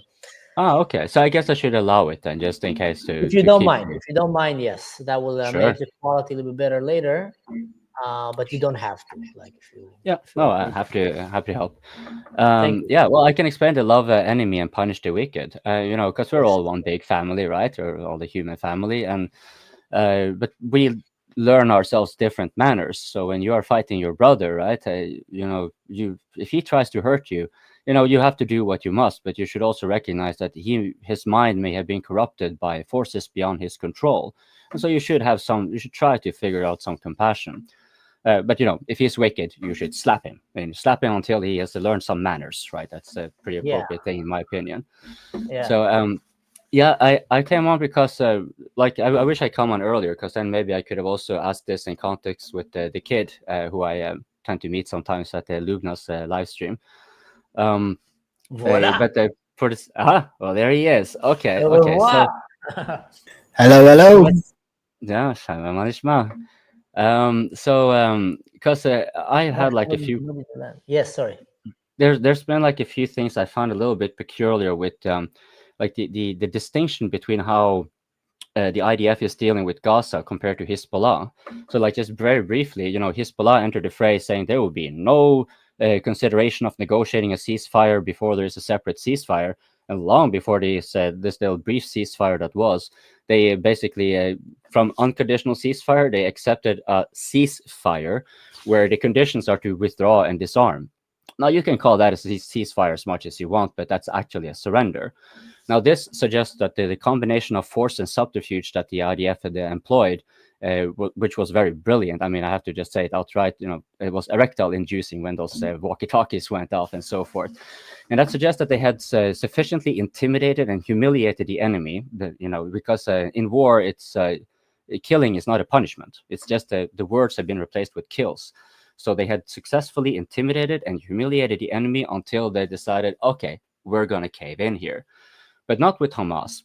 And I generally figure that because when you look and compare, Hezbollah had much less of its territory taken by Israel. It is much larger, and while it has been pounded heavily, it still has a lot more hardware remaining, and more so. But then on the other hand, when you look at the political liquidation, right? You had Hassan Nasrallah, and then 4 days later, his successor Spawn killed, and then his son is suddenly like, oh no, I'm not going to be joining Hezbollah. I'm going to devote my time to Islamic studies and stuff like that. You kind of really see that, okay, you have really scared the living shit out of them. But with Hamas, not so much, and I suspect that has a lot to do with their political leadership, which are, having very lavish living lifestyles. Are shielded and having amnesty in other countries which are beyond Israel's reach, except Ismail Haniyeh, who was very courteous to go to the heart of the Islamic Republic and let us send a dual message both to Hamas but also to the Islamic Republic that Ayatollah, you were not too far away, we can take you too. So that was a very nice gift of Ismail Haniyeh, almost redeeming himself. But his question still remains, though. Like I kind of like that's one thing that would explain why Hamas is so resilient. But I kind of get the impression there might be a little bit more. Like the IDF, for example, it really is a breach of conventional wisdom to be starting off from the north, wait 2 to 3 weeks, and then start off from the north, when conventional wisdom would suggest that they should actually immediately have seized the Philadelphia corridor and treat the enemy. Another thing is like, fine, maybe you cannot be evicting you should really easily be able to send them out of the combat zone. But let's say you're not able to. Then one thing that I found peculiar was that, there wasn't even an implementation of a rigid gender segregation. Knowing very well that the enemy, which is the weakest side, always the weakest enemy, will relying the most on optics.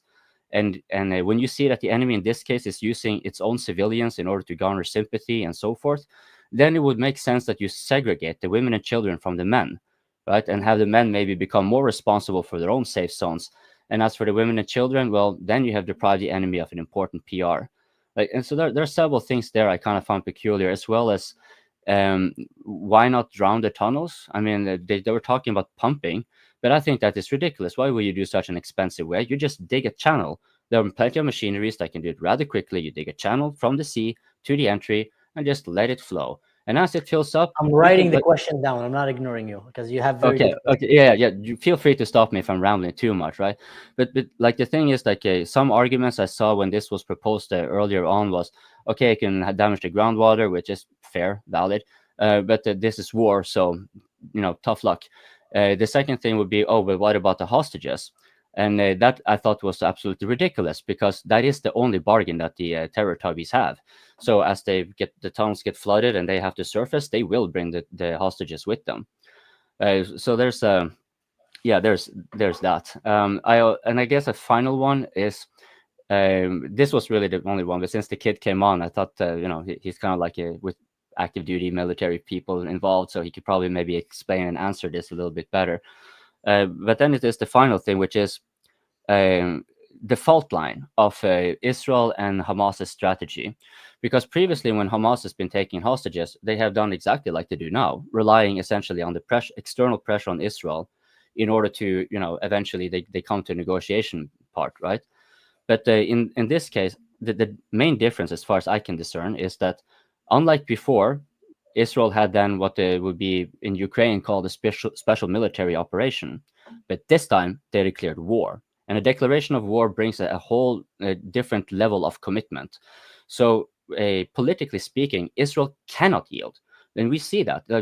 Genocide and all this kind of accusation, all the kind of pressures, we're going to sanction, we're going to have a boycott and so forth. But still, Israel simply could not yield. And I think Hamas made a pretty big mistake, because I don't think they anticipated a declaration of war, nor maybe understood that this basically means that, where it usually would have worked to have the Israelis just be cooked and cooked and cooked until they yield, now they cannot. And what do you see? It's Hamas is in a predicament where they cannot give up the hostages because that's their final bargain, right? So that's a dilemma. So I would say what the Hamas strategy, relying on time being on their side, is not going to work insofar as they have the hostages. I'm not sure if they are cognizant of that, but if they do turn over the hostages, then I think the clock is ticking, because the resolve from the Israeli side to prosecute the war until its final conclusion, when you have one of 3 objectives taken after all this time, and then when you're starting to have resistance from your own population who just want this to end, it's going to be harder for you as a political leader to kind of withstand that pressure. So with that, do you think what would be your view on that, really? I've been rambling a lot, so I think I should just stop. No, it's all good. Yeah, you asked a lot of questions. First of all, you asked very good questions, and I think you are definitely a very knowledgeable guy, because your questions were very well articulated and also contained in them a very good understanding that I rarely see nowadays, I have to admit, when it comes to warfare, because many people just have no clue about warfare, and they think that they're experts just because they have empathy. That doesn't make you an expert about warfare. So I'll start with one thing. I'll try to answer most of them, and also the kid can raise his hand, and I'll unmute him so he can jump in. The reason that Hamas did not yield or surrender or was humiliating like Hezbollah is a very good question. And there's a few reasons that Hezbollah was, crushed so fast. Hezbollah thought, hey, look how Israel is fighting Hamas. We can try. But Hezbollah forgot one thing. They don't have hostages. And that allowed Israel to unleash on them what Israel can really do. And in 2 weeks, Israel completely dismantled them, crushed them, and they were just on the run like the cowards they are. And they realized that if they will try even more, Israel will crush them, completely obliterate them.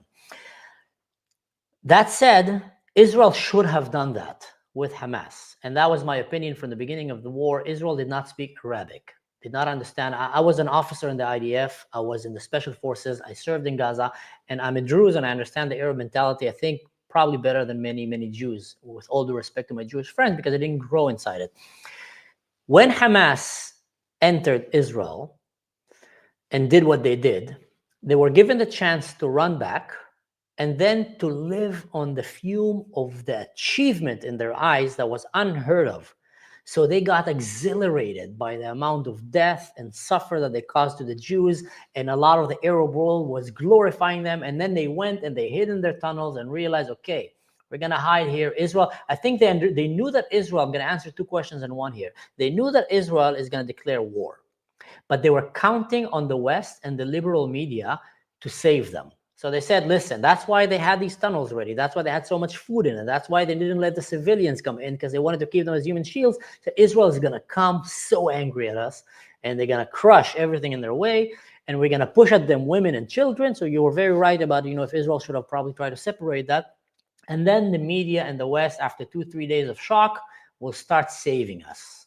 And they knew they can count on the media. That's a very good question. How did they know they can count on CNN and all kind of, universities that have been infiltrated? They knew, and it worked. They counted on them, and these people started putting pressure on Israel to stop, along with other countries that, was very obvious that are going to be against Israel. Now, my opinion of how Israel should have responded there would have probably been much more gory, much more devastating, but in the long run would have way less body count and way less bloodshed in all sides. Imagine right now if the Hamas soldiers are in the kibbutzim and they just slaughtered a family, and the guy just called his mom, Yamma, Yamma, I just killed 10 Israelis, that very famous phone call, and his mom is excited. And while he's on the phone line cuts. It's like, Yamma, Yamma. He turns outside, he looks out of the window, and he sees a big mushroom over Gaza. While he's like this, boom, another mushroom, boom, another mushroom, boom. And then a Shaldag unit comes, shoots him in the head, keep running. And then all the Hamas guys start calling their families, and they see Israel just going and just bombing the shit out of all these people that are giving baklawas and spitting on Shani Luke and the bodies that were kidnapped. They would have just went with all their might in one day and just made such a living hell out of all these monsters in Gaza. I can promise you that Hamas would have surrendered.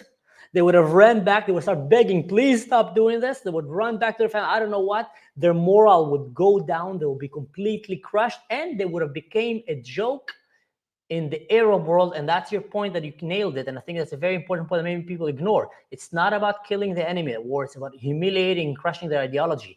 If that would have been done, then the ideology of Hamas would have been a joke in the Arab world. And the Arab world would have looked at them like, are you guys stupid? Look what you did. You went and you murdered a few babies, and you killed a woman with her children in her bed. And Israel just came and wiped you out and crushed you and humiliated you. And in that moment, I think the war would have probably maybe ended in 2-3 weeks, because that overwhelming attack would have completely shocked all the Arab world, Hezbollah and everyone, completely shocked Hamas, would have made them a joke among their own people, and anyone else would think like, are you stupid? You have a glider and a guy on crutches. Israel have fighter jets and submarines and nuclear weapons, you stupid idiot. They have satellites. They have the Mossad. What do you guys have? Mahmoud and Abdullah that are, riding a donkey? So that should have been the reaction of Israel, full force, full power from the beginning, and then continue, not stop there. Continue until you completely eradicate all of Hamas.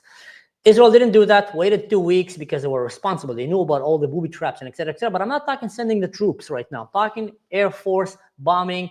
This is an enemy country that tried to genocide you. And Israel kind of, gave them 2 weeks to just be so happy and exhilarated about what they did. And they became heroes in the Arab world, to the point that even Yahya Sinwar, sitting there throwing a stick, they all glorify him like he's a hero. He was trying to run out of Gaza, most likely, and got killed throwing a stick on a drone. Regarding the tunnels, I don't want to say I had the privilege, but I encountered the creation of the tunnels in Gaza from day one. I was in Gaza when they started creating the tunnels. I remember suddenly soldiers calling and saying, we hear something under the ground. They were scared. And then we evacuated the soldiers, and then we started sending, and then, boom, something exploded. And then it created a lot of panic. Suddenly we realized, what's happening here? They're under the ground. And the reason that happened, by the way, is because we started using drones and killer drones. Back then it was top secret. But Hamas and, the Palestinian resistance were being crushed by the air, and they couldn't even see it. And I remember I was sitting next to a guy from the Shabak who was coordinating these attacks with the brigadier and with the Air Force. And they were all like blown out of their mind seeing these plasma screens. They brought them into a war zone in Gaza. We didn't have them before. And suddenly you see these plasma screens and a direct image from the drone or from the airplane.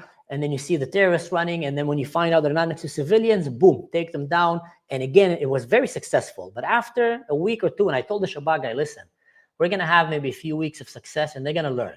What's happened? The war is going to go underground. And it went underground, went down the tunnel. Since then, we've been in a never-ending battle against these tunnels. And it's not as simple as someone might think. We all thought it would be simple in the beginning. I'll give you some ideas. Some thought of bringing these big compressors and pushing pink smoke through one tunnel, hoping that it will just come out of the other tunnels. And it worked once or twice. And what did Hamas did? Started building ventilation system all along the way and connecting other tunnels. So that pressure will never be strong enough to go out. And then it ended up only with a soldier of Shesh Tesha or Yahalom crawling through the tunnel, coming out, all looking like Teletubbies pink. It was not working. And then they tried many, many other techniques of how to destroy these tunnels.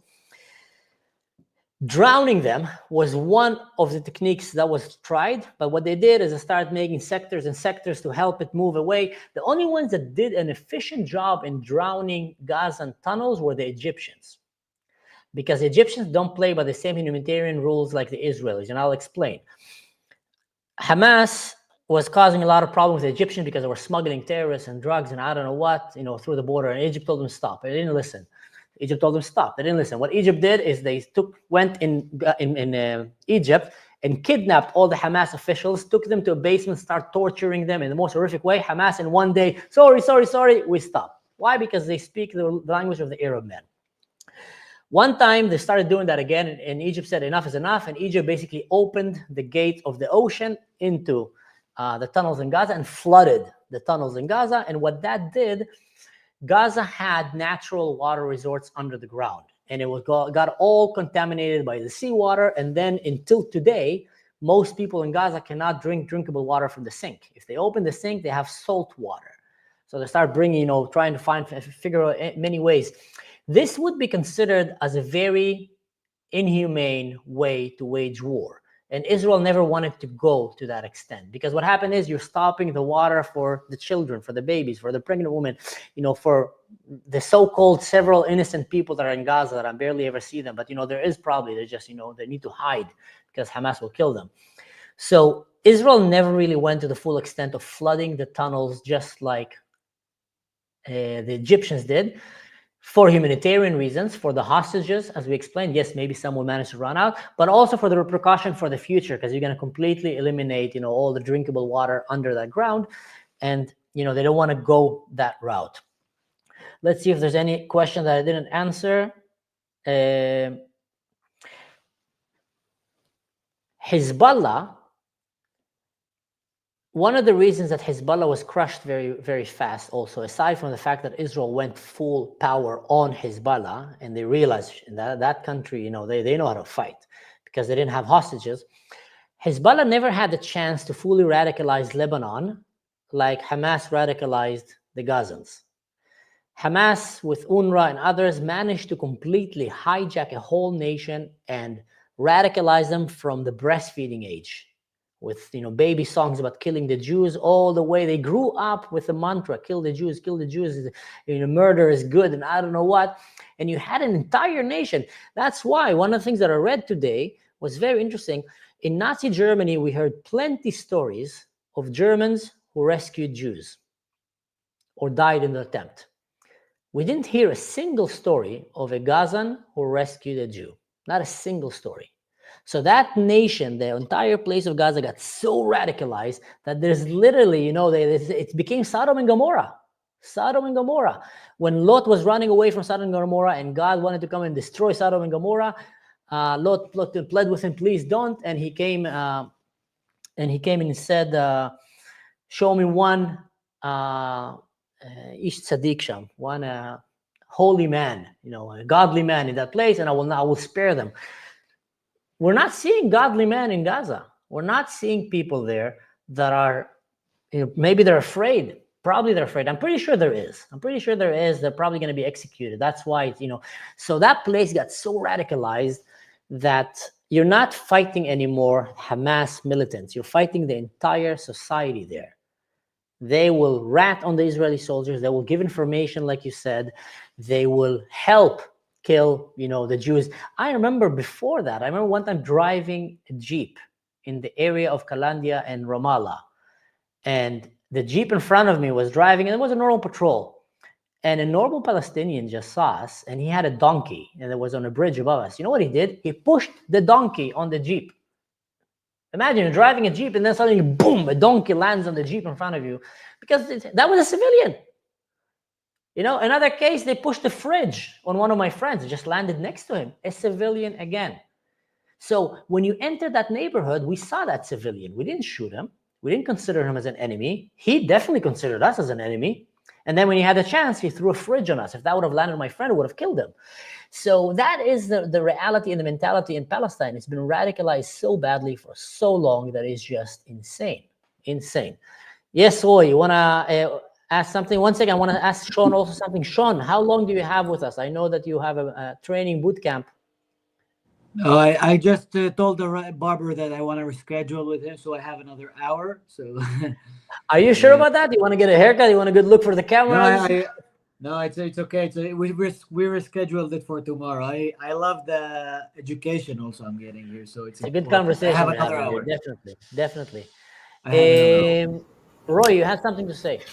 Yeah, it's a good conversation. Coping, it's always good to see you. Either here or with Lubna. Yeah, I think his picture is frozen. So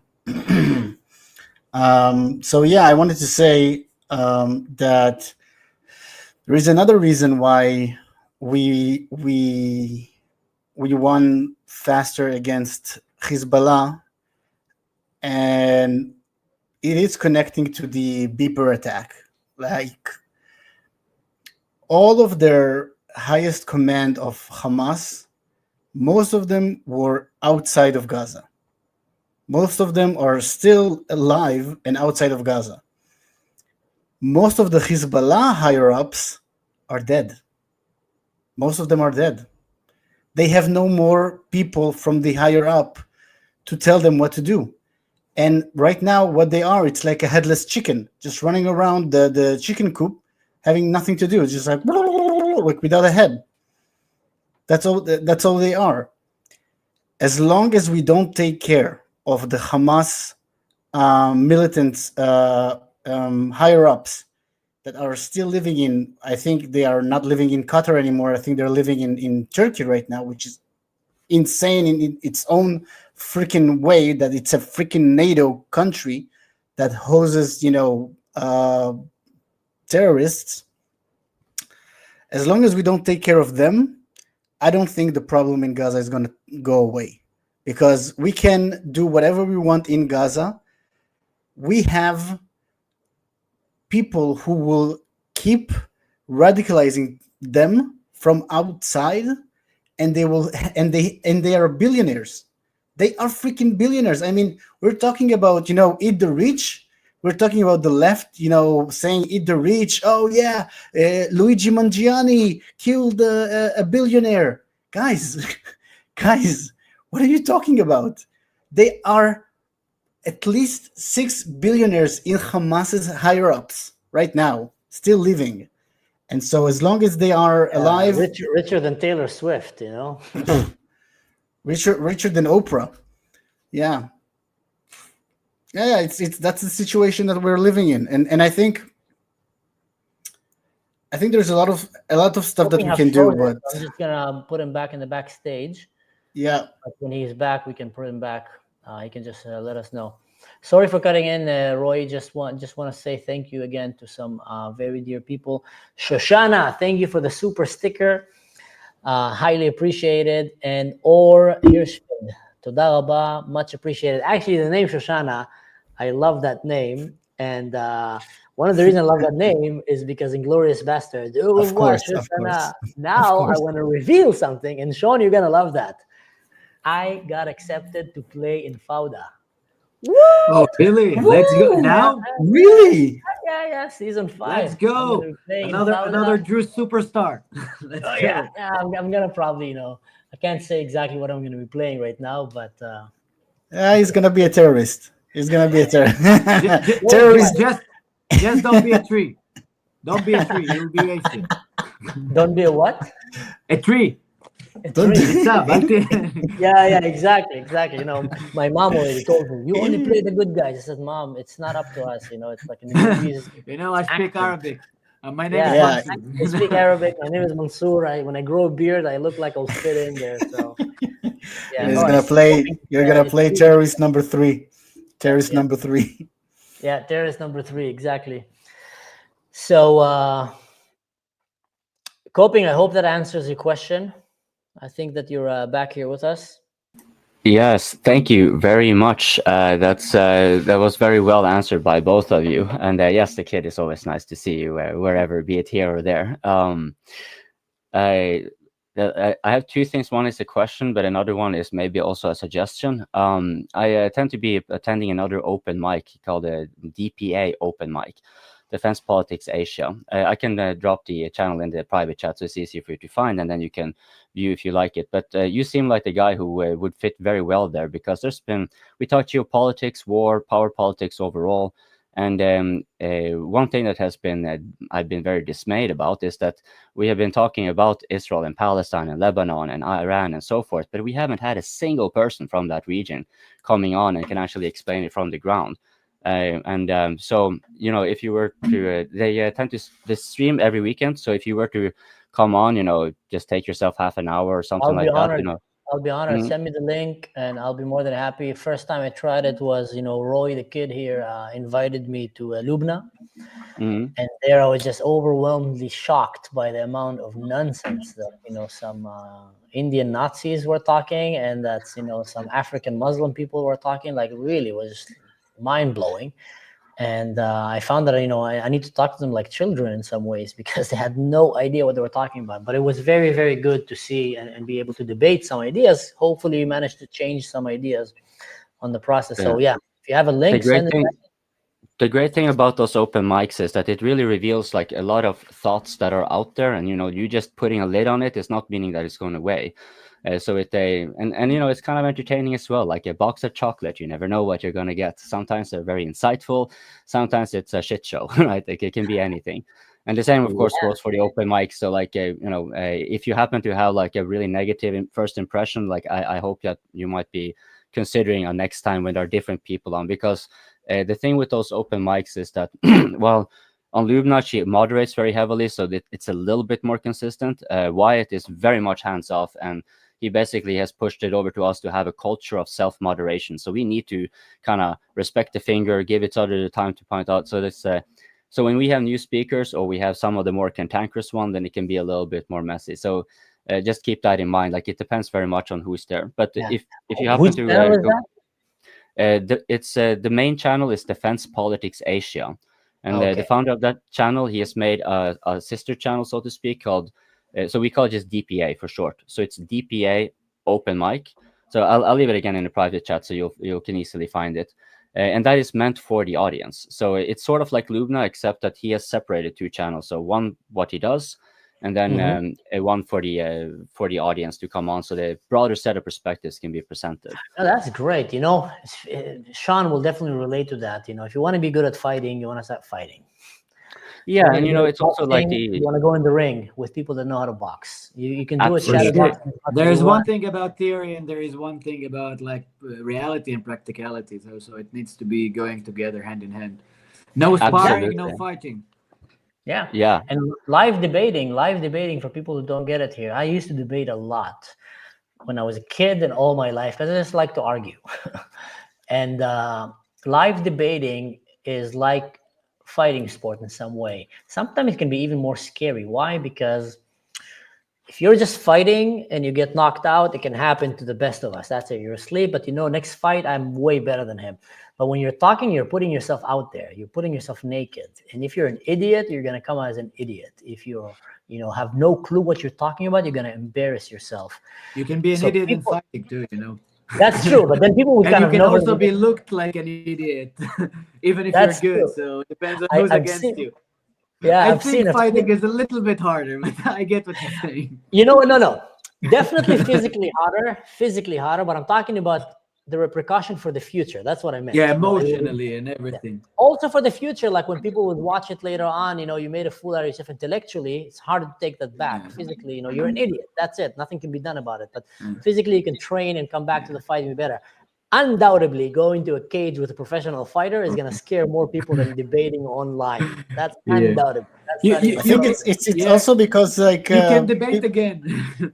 But the thing is that people find it sometimes it's harder to explain your views more than fighting, because we know how to throw punches. Like, I'm sorry, it's not that easy. I know, Sean. I know it's not easy. I'm not making. I'm not that judgy. Don't worry. I'm not that. No. I mean, it's not everybody can just go like this to an MMA fighter. Yeah, I can fight. You get knocked out in a second. But when you are trying to have like an intellectual conversation, you are mentally trying to like go into so many directions in your head, and you can get lost inside of it. Right? You can get lost inside of your head, and that's scary. That's the fear of being shamed, the fear of being look stupid.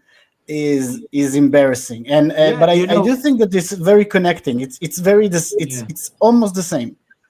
I think it's a lot of time. Every time there is something, now I'll take it somewhere else. But in the fighting narrative, you feel where I'm at the training camp. Every session is finished with a circle, and everybody has their turn to speak in front of everybody. So why the head coach Pablo did it? It's because he wants every one of the members to feel like a leader, even for like a few seconds, because now he needs to speak his thoughts in front of everybody, in front of like people with millions of followers, like the Ronaldos and Messis of the sport and everything. And everybody looks up to him. And sometimes it can be scary for people who are not like ready to speak, and it can be confusing. So it's just putting yourself, the inside, the mind out there is always scary, but like sparring, you get used to it. So I guess everything. I think that we need to have more people to be scared. I am really saying it. People need to be more scared to not to say what they think, but to exactly. Yes, because right now we are living in a situation where everybody can say whatever they want, and they can and nobody takes repercussions. And you can have like millions of followers because you are a superstar and you're a famous actor, and and then you can say the most dumbest shit that has I understand you.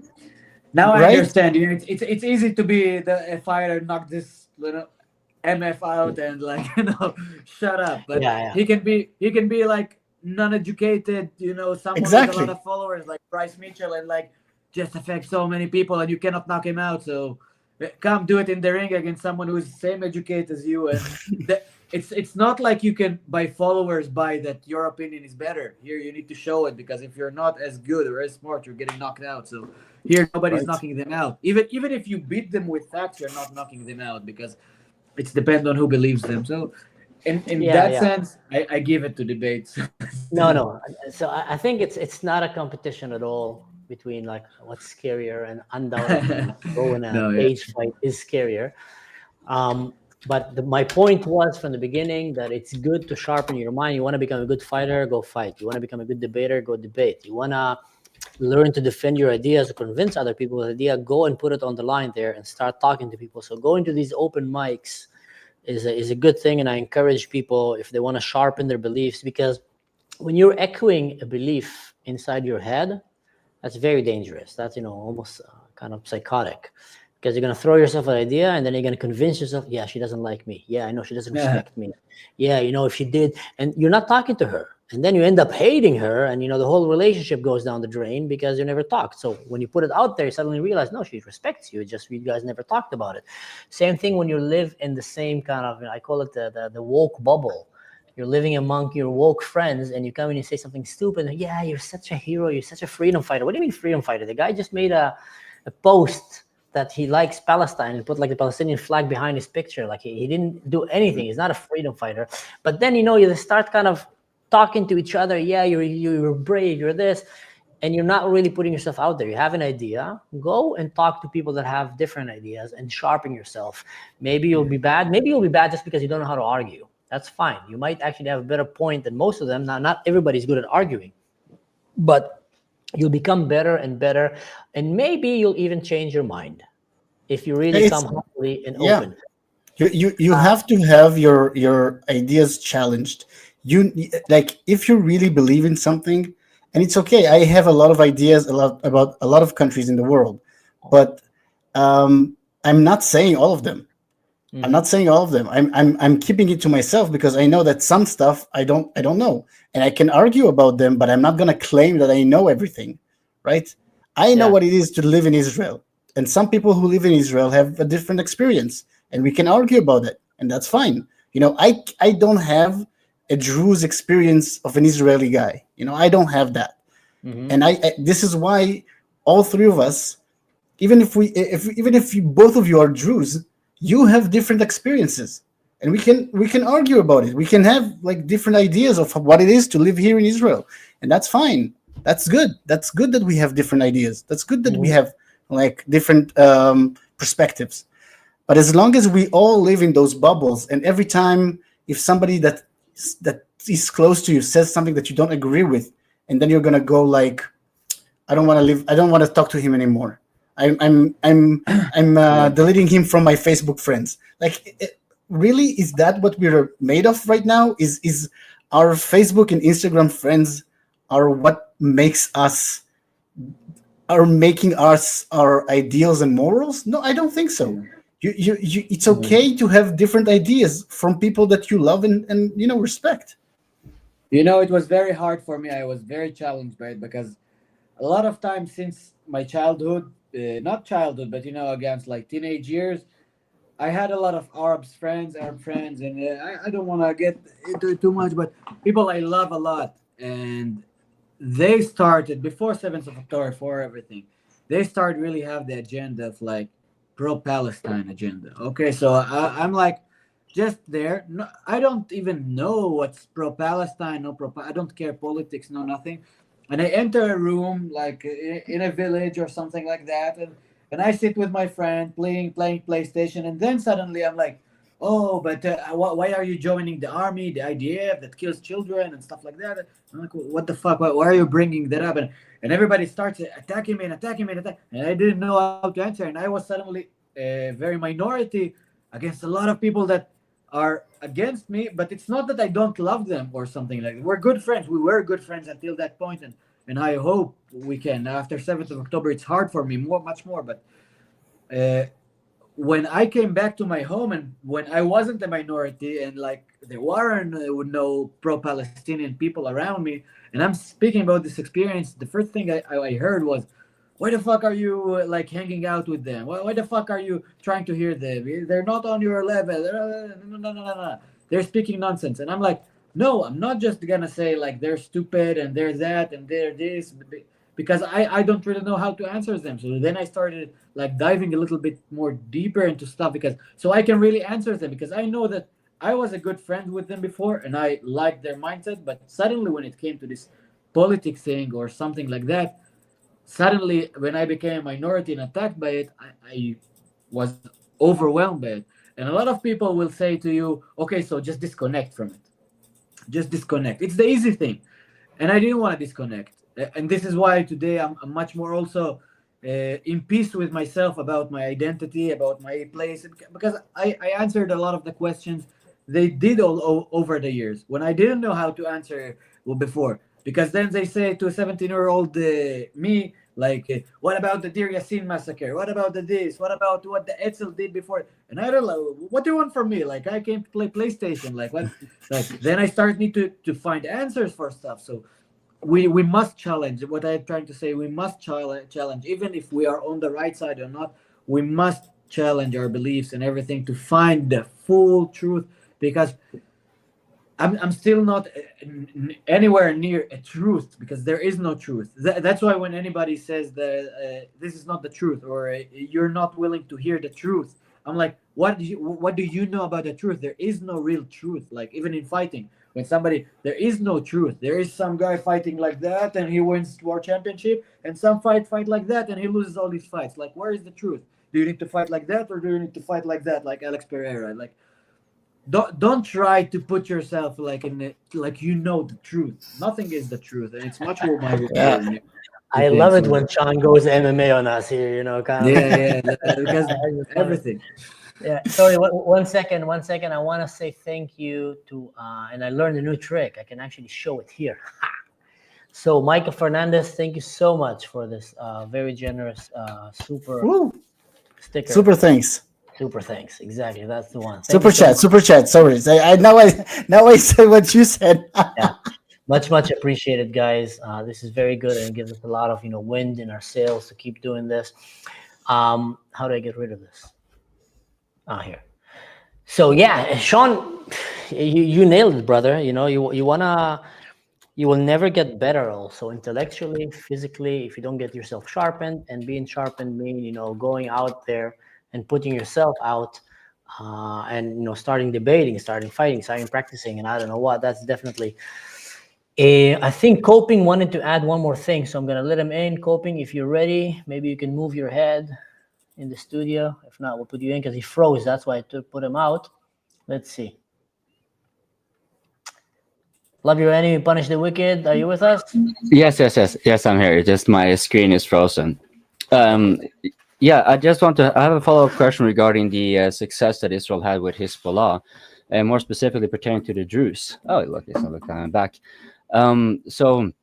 With the Druze swearing allegiance to Israel and demanding protection, some even wanting outright to be annexed, that's kind of putting Israel in a little, kind of a dilemma, really, as far as I can tell. Because sure, it might be very tempting for Israel to be just annexing, but the territorial integrity of this entity called Syria has yet to be concluded. Like, we don't know if there's actually going to be a Syria or if it's going to break apart.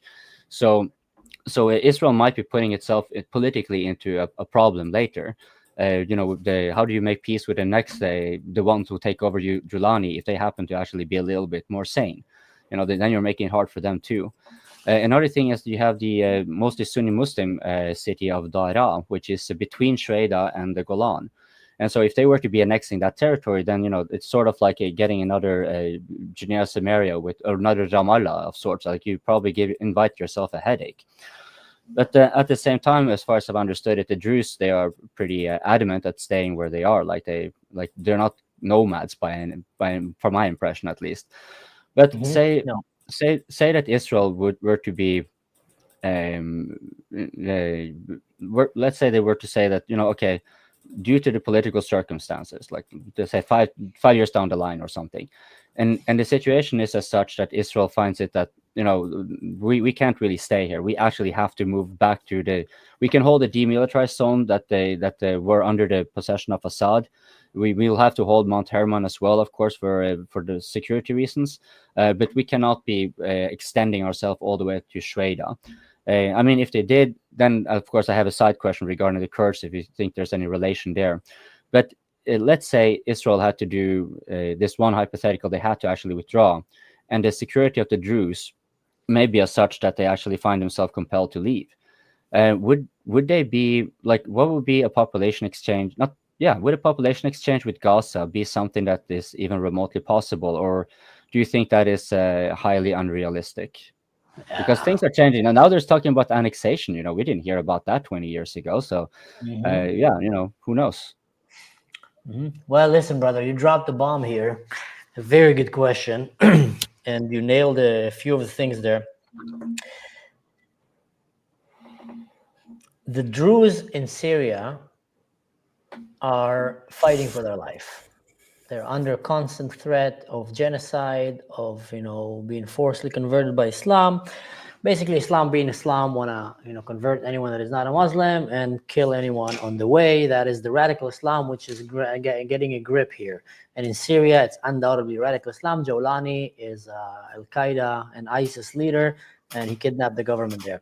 Now, if Israel would work with the Druze, it will be beneficial for all. That's my opinion. If you create now the southern part of Syria a Druze land, and Israel gives them, the protection of Israel, let them have their own land, their own taxation system, their own governing, you're going to get a very strong, very loyal ally that understand the Middle East very well. Imagine the Druze have been surviving in Syria on their own for so long, and one of the worst dictatorial regimes ever that is committing the biggest genocide that has been happening since Hitler, basically, on its own people. And they've been standing tall there and fighting and surviving. Imagine how strong they will be with the backing of Israel, and how beneficial that will be for Israel, because Israel is going to get right now an ally on its border that is protected by Israel. So it's going to be good for them, good for the Israelis. I tell you even more, an average salary of a Druze judge in Syria is $150 a month. That is a judge. We're not talking about a taxi driver or this. They don't get money anymore. Some of them don't have food. They're literally starving right now. The situation is very bad. Less than Brazil. Less than Brazil, man. And an Israeli, a Druze that came to Israel to work, is being paid for farmer work or any other job that he can help in Israel about $100 a day. So a Druze that will come to Israel for 30 days to work, and he's not going to be a terrorist, and he's not going to jeopardize the security of Israel, and he have relatives in Israel, is going to go back and is going to be able to support his family for years to come, probably. So by starting to bring, and Israel bring every year, every day, Israel brings tens of thousands of employees, Muslim employees from Jordan and from other countries, Arab countries. They bring them to Israel, and I know friends of mine. I know a Druze guy that is a manager in a construction company, one of the biggest in the city, and 70% of his employees are actually Jordanian workers that come to work every day. He tells me, Mansur, more than 80% of them, or maybe 70% of them, hate the Jews, hate Israel. They just do it because they have to work. So out of this 70, 1% can become one day a terrorist, or 2, I don't know what, can get radicalized. Very unhealthy for Israel. So Israel would benefit from protecting the Druze in Syria. They will benefit from protecting, Israel and being a buffer zone. You're gonna have tourism. It's gonna be actually the only example for true peace between minorities in the Middle East. Why? Because it's non-Muslims. That's why suddenly you take them out of the equation and peace flourishes. The Christians, the Jews, the Druze, they all live very well together. So that's a very good idea, if you ask me. And regarding the idea of maybe having them angst and sending the Gazans into Syria and just replacing them, far-fetched as it might sound, and probably not realistic, I can assure you. Oh, Siri here went crazy. Far-fetched as it might sound and unrealistic, I can assure you one outcome. I can assure you one very successful outcome here. If the Druze were to live in Gaza, you will have peace in Gaza in a day. You'll have very, very respectful neighbors that are living there. You're going to have people that know how to work, that know how to create an economy, that know how to create ties with their neighbors. You're going to have tourism. It's just going to be beautiful. It's going to be beautiful. If you come and you bring Christians and let them live in Gaza, you're going to have peace in a day. If you kind of put a bunch of atheists, put a bunch of LGBT community in Gaza, it's going to become a party town, and it's going to be very peaceful. Bring Muslims there, bam, all hell goes loose, and you have, Allah Akbars and Intifada revolutions. Bring Hamas and these guys. So that is the reality. Will Israel annex the Druze, I don't think that's going to be needed. I think it's just going to be to give them their own autonomy. But you mentioned a very good point. There is a Muslim, a village, a town there in between. What are you going to do with them? Israel should not and would not want to annex. Israel should not let any Muslim from Syria enter Israel. That's the point. That's such a radical country. It's insane. You need to very handpick anyone who want to come and to come. Some of them might, be okay, but it's just so dangerous because literally Al-Qaeda land, it's ISIS land. Syria became a very bad place. No wonder that most of the crime that is happening in Europe right now is happening under Syrian migrants, Syrian and Afghanis. It's a very problem place. You look at the videos now and you see the Syrian insurgents. I don't want to use other words because, might get canceled here, but you see the Syrian rebels that are going there, stepping on graves of Christians, executing Christian families in front of their parents, and then killing the parents, spitting on priests, and I don't know what, making Christians go on the floor and bark like dogs. These are the same Syrians that are in Europe. Don't be mistaken. Don't think, this guy, he represents a pretty well solid representation of the Syrian Muslim community. Not all, but he is not a one-off. So to come and say that none of his friends came to Europe and sitting here in Europe and exhilarated and super happy to see these videos, how they humiliate the Christians. So Israel cannot allow themselves to have these kind of barbaric, radical Muslim mentality enter Israel. That would be a devastating thing. But the problem is, and here's something that I don't know if you're aware of it, I just talked to a lot of my Syrian, relatives and friends, and also I joined this podcast in Israel called Merd Khalifim, the Rebellion of the Khalifa, which is another Druze guy that Sean knows him, great guy. It's in Hebrew. By the way, tomorrow we're gonna interview a parliament member from the Israeli government, Moshe Feiglin, who almost became the prime minister of Israel one time. So we're gonna be interviewing him. It's gonna be a very interesting interview because I think we have a lot of things that we don't see in common. But anyway, my point is, the Druze in Syria are suffering from famine right now, and from, they have no money. Yeah, you're right. They have no money. And the Turks are starting to come and to try to give them money to buy them. And I think if Israel missed the opportunity here to establish very strong ties with great allies that want to be allies of Israel, because you know what? You can have ideology as much as you want, but if you're starving and your children are starving in front of your eyes, you're going to make peace with your enemy.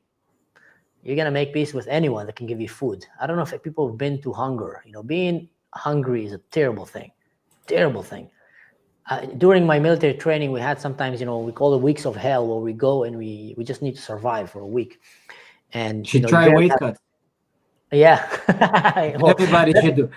Everybody should try weight cuts because it's a spiritual thing. It's harder than the fight. It's the fight before the fight for fighters. And I will tell you one thing: being thirsty is much worse than being hungry. Being hungry make you very angry. That's it.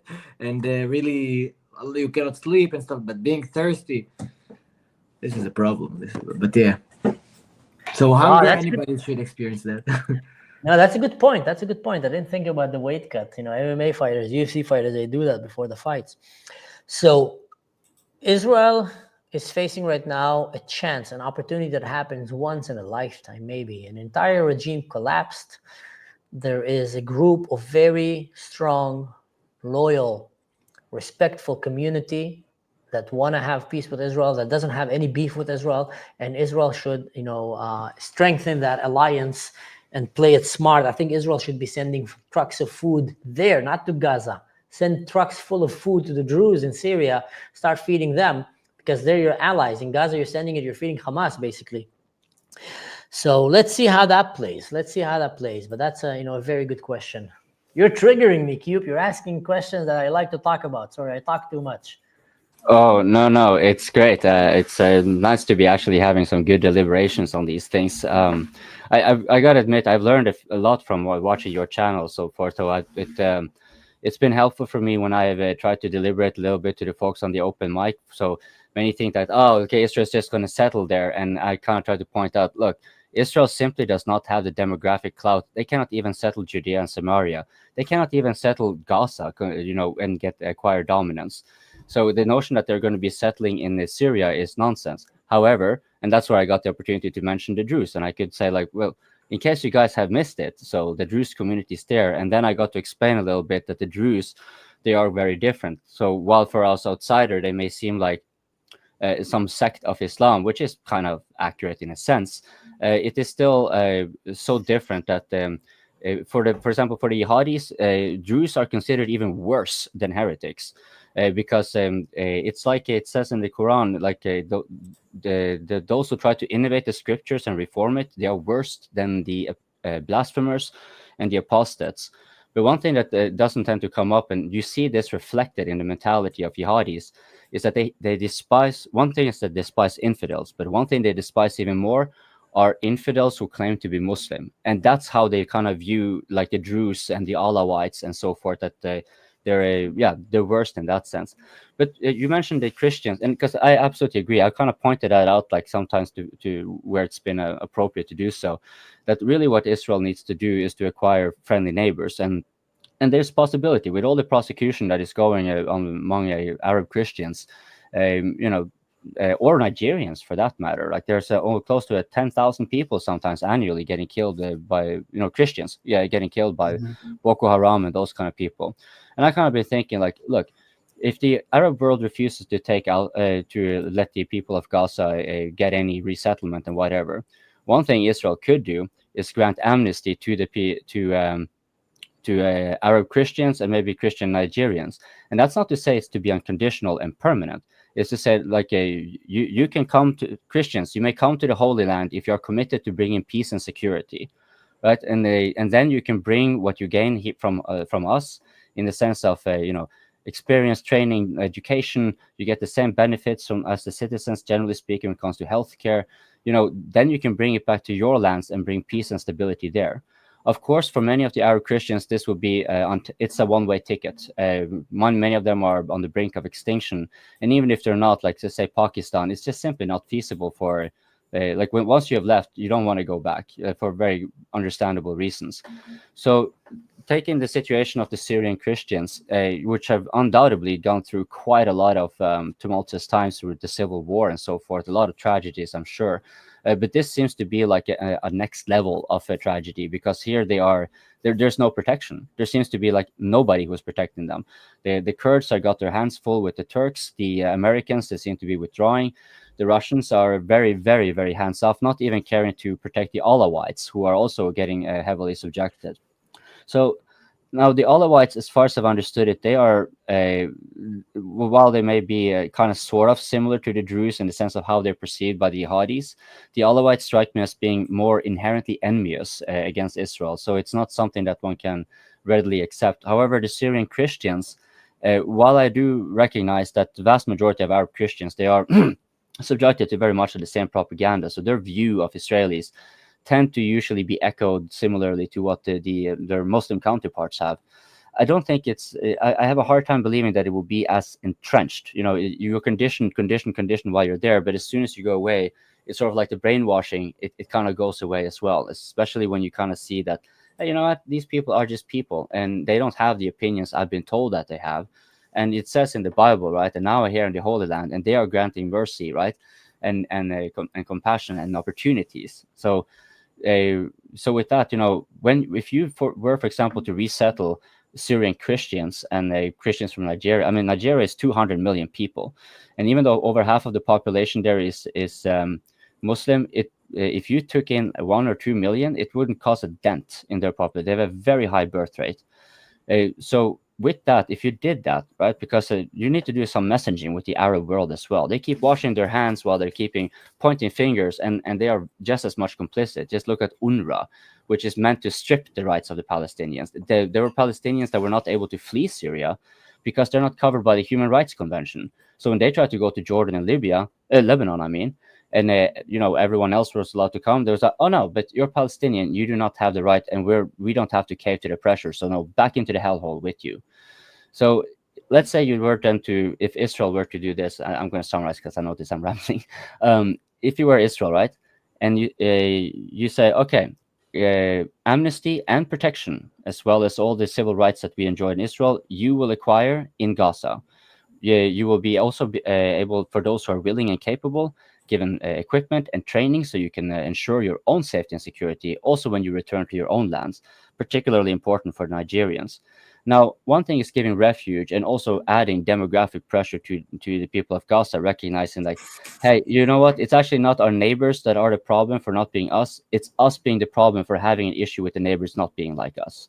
It's all over. Wherever we are, we cause a problem because we insist on them being like us. And so you will send a concomitant message to the Arab world, right? Deal with this. Stop persecuting your Christian subjects, or we will reallocate the demographic pressure to Gaza, and then we'll see how far this political instrument, which you have fairly malignantly exploited, how well that will go. You might have these people you have been using as tools. You might have them turn against you. So, what it would be like? How do you view that, for example? Yeah. So, are you like trying to change the demographic of the area? That's what you're trying to say? Well, it's sort of like what Mansur here was saying. Like if Israel were to empower and help the Syrian Druze to build up and set up institutions so they can actually make their own autonomy and actually advocate on their behalf and so forth, that maybe annexation isn't even necessary. Maybe it's just they do a secession. And whether they're recognized or not, that's a different issue altogether, because Syria is a mess. So I think it's actually like, for the Druze at least, that's clearly like a die worth casting.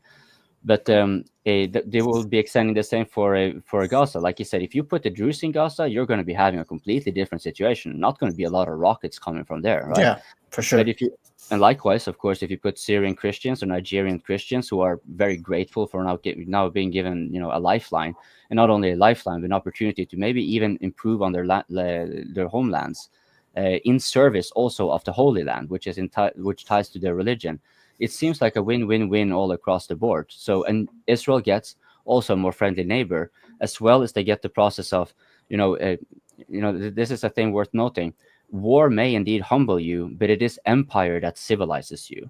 It's not because empire has to be good, it's because empire operates with a larger societal order, so it is necessarily more sophisticated. Look at the African countries. What do they have? Larger societal order. Sometimes they broke into civil war, but that is because they had a beef long time ago. And so the question is, now that they have gotten these instruments made by empires, arguably meant for the empire to exploit them, right? But this instrument that has been granted, these institutions and laws and what have you, they have outlived the empires. The French and the British, they are a joke. They cannot even be considered empire. Yet, here, for example, Ghanaians and Nigerians and so forth, it's up to them what are they going to do with it, right? And the same would apply then for Gaza and Israel, right? Israel may humble time and time again and smash and smack and time again. But, if you need to kind of bring the barbarian into the fold at some point, right? So this is kind of like, to me, it seems like the best way to do it is, if you look at Gaza, they've been hyper isolated and radicalized. And the only people who come in are the ones who are reaffirming the propaganda. It's like going to be those naive Westerners who are vicariously projecting their own emotional-based idealism. And when they come to Gaza, the goggles they put on is that it's all Israel's fault, no matter how you twist and turn it. And then they will just be parroting. And so this is the situation in Gaza. Look, they're the most. But if you suddenly have a bunch of refugees who are fleeing persecution, now becoming successful because rather than focusing on fighting Israel, they're focusing on building lives, and they will be interacting then with the people of Gaza. So the de-radicalization, which is arguably absolutely necessary, if you do not want to ethnically cleanse or, God forbid, genocide them, you will have to civilize them. And while Israel could perhaps do this over the course of 50 to 100 years or whatever, it's a lot of misery and tragedy to be going through. It's a painful process. So I'm pretty sure, like, if you give some relief to it doesn't even have to be millions. It could be like a few 100,000.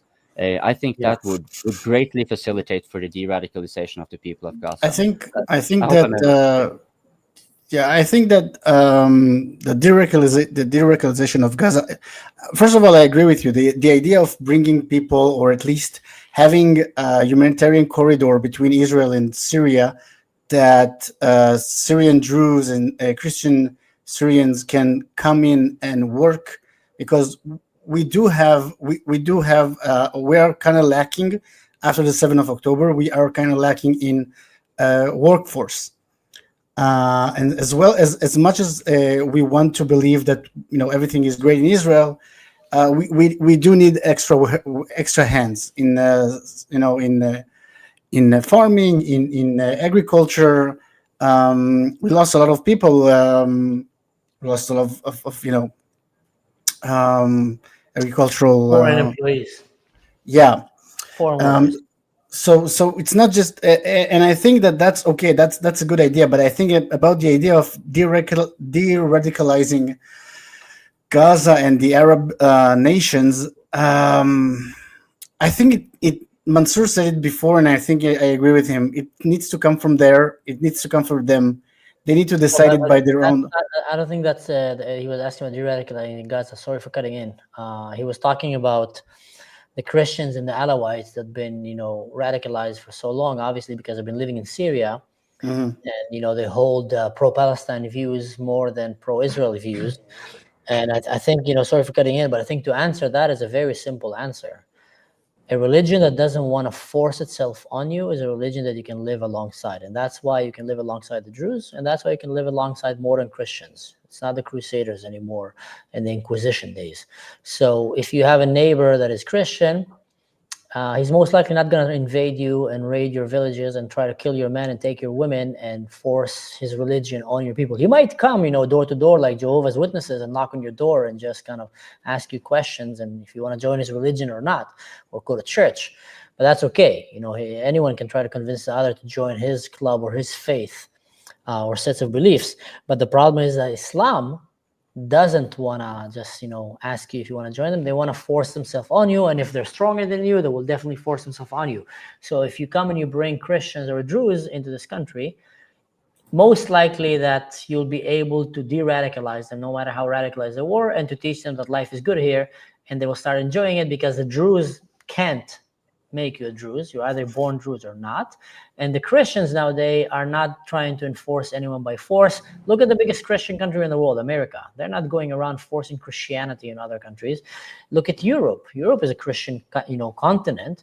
They're not going and trying to force Christian. Yes, you have missionary works that are going, and they're doing a great job most of the time. And on the way, they'll come and tell you, come to Jesus. No, but there's also a difference between Christians who are Arab Christians, between Western Christians, because in the end, Arab Christians had to live for so long, and still most of them live under derogatory laws, and they had to hide themselves. They need to, to be meek, to be small, not to show out, and the idea of them trying to get other people closer to Jesus, closer to Christ, they would never do that. They would never do missionary work in Muslim countries. They would get beheaded so fucking quickly. They're of course that. Guys, sorry for getting in, guys. Yes, I need to go. Yeah, so happy to be here, guys. Educated as always, been my honor, and see you. Thank you so much, See you, Sean. See you. Remind everybody, go follow him and support his journey as a UFC fighter. We love you, man. Stay strong. Love you too. Roy, again, I'm studying, but I have Noam here, who's been, he came in the beginning, but then he disappeared. He managed to come back. No, it's okay. I also need to go. to go. So thank you so much, Hoping, Roy. Mansur, love you all, guys. L'chaim. Bye-bye. L'chaim. Oh, look who we got here. It's not Noam, it's David. It's David. David? Yeah, it's David, the guy who hardly works. Okay, shut up. Don't tell my clients that I hardly work. All right, enough of you. 5 o'clock. It's 5 o'clock. No, okay. I'm not judging. It's your job. I work hear an echo here. Lives. I work after them. Oh, hang on. It's. Yeah, David or Noam was waiting for a long time patiently, and he was from the beginning, so I felt cutting in. Sorry, Roy, but just want to bring him in. No, it's fine. I don't want to go and leave you guys like that, but I have to go. But it was so nice talking to you, and it's always nice to talk to you and see you, David. Yeah, man, you too. Treat them well. I still hear. I'm going to see Roy. You might need to just mute yourself, and then you might not hear the echo. Is that working better? Echo's gone. Yep. So I'll probably see Roy at some point. Just out of interest, I found where the Ezra Zion cigar bar is. It's not close to me, but maybe I'll meet you there at some point. I was wondering, I got to get this guy a new hat. The reason I have this hat is because they gave me the hat when I was visiting Texas. And that was the only hat I had. And I had a crazy haircut. I looked like Einstein. And it was October 8th. And I wanted to make a video about what's happening in the conflict. So my friend from Ezra and Zion, hey, use this hat and keep it. And I felt so thankful for that gesture, you know. And I says, I'm gonna keep wearing their hat. You know, it's not a paid promotion. I'm not getting anything to it. But I just love the guys. Okay. And they have a great cigar launch, by the way. I've been there a few times, so really cool guys, cool dudes. Nice. So apart from the hat, it's great to it was great to see Sean, and I am interested in his journey. I'm kind of interested in MMA, not in participating in it. And I guess that's sort of the wider aspect of this. Okay, it's sort of competitive, but there's and you've experienced this, Mansur, because of your history. I've never been in the military, but there's a lot of violence out there, and there's a lot of people who seem to, for whatever reason, believe that their beliefs have to be promulgated violently, and it's scary. It's scary for people in the West. I grew up. I live in Canada. I was born here. I lived in Israel for a year. I've traveled. I've been there a few months at a time since the time that I lived there, and still, don't have a really strong understanding of what it means to be Israeli, like day to day. You kind of get sheltered from it, and I did have the chance to meet some Muslim Arabs over time, but not all that much, and I'm very interested in it. In Canada, we've been very sheltered, and even now, though we hear about violence and stuff directed against Jews and against the West in general, we don't really see much of it day to day. And most people, look, I'll go along the street, I might see someone with a keffiyeh, white person with a keffiyeh, but my concern is that I am in really a very sheltered, luckily sheltered existence, and yet I think I want to be able to speak with people, and I've never quite understood how so many people who grew up in authoritarian states, that the press, the education system, everything is controlled, and the likelihood that they're going to get access to wider information and something different. Look, I was just talking with my partner at work here, and he said, what they say about us, that he's Jewish too. He's more religious than I am. And he, that they say that they cite this thing from the Talmud, and they think that that's, we're all evil. And I said, yeah, I mean, if you want to find out about a group of people, the best thing to do to find out about them is talk to their enemies. Find out everything about them from their enemies. Don't go to them. Don't ask them any questions. Don't ask them how they see things. And it seems like there's a huge swath of the world who, they don't listen to anybody else. They're not interested in having their views challenged.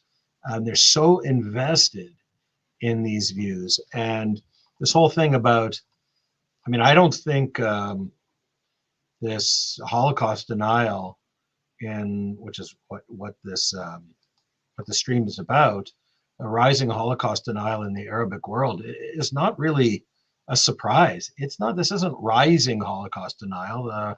Mein Kampf has been a bestseller in the Arab world since it was written, I think. And I'm going to just read something that I was looking up when I was considering coming back on this stream.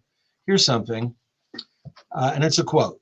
"We bear the inhumane burden of their humiliation, lies, and absurdities, being, as the prophet said, like a deaf man who does not hear, or a dumb man who does not open his mouth. Our sages disciplined us to bear Ishmael's lies and absurdities, listening in silence as we have trained ourselves, old and young, to endure their humiliation.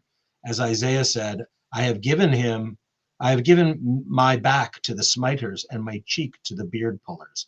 That's where turning the other cheek comes from. So who wrote that? That was a guy named the Rambam, who wrote it about 1,000 years ago. Maybe it was 800 years ago. He was Moses Maimonides. He was the personal physician to Saladin, and a Jew. He had to escape when the Sultanate changed. He eventually came to what was then, I guess, Palestine. But he wrote this 1,000 years ago, and some things don't really ever change.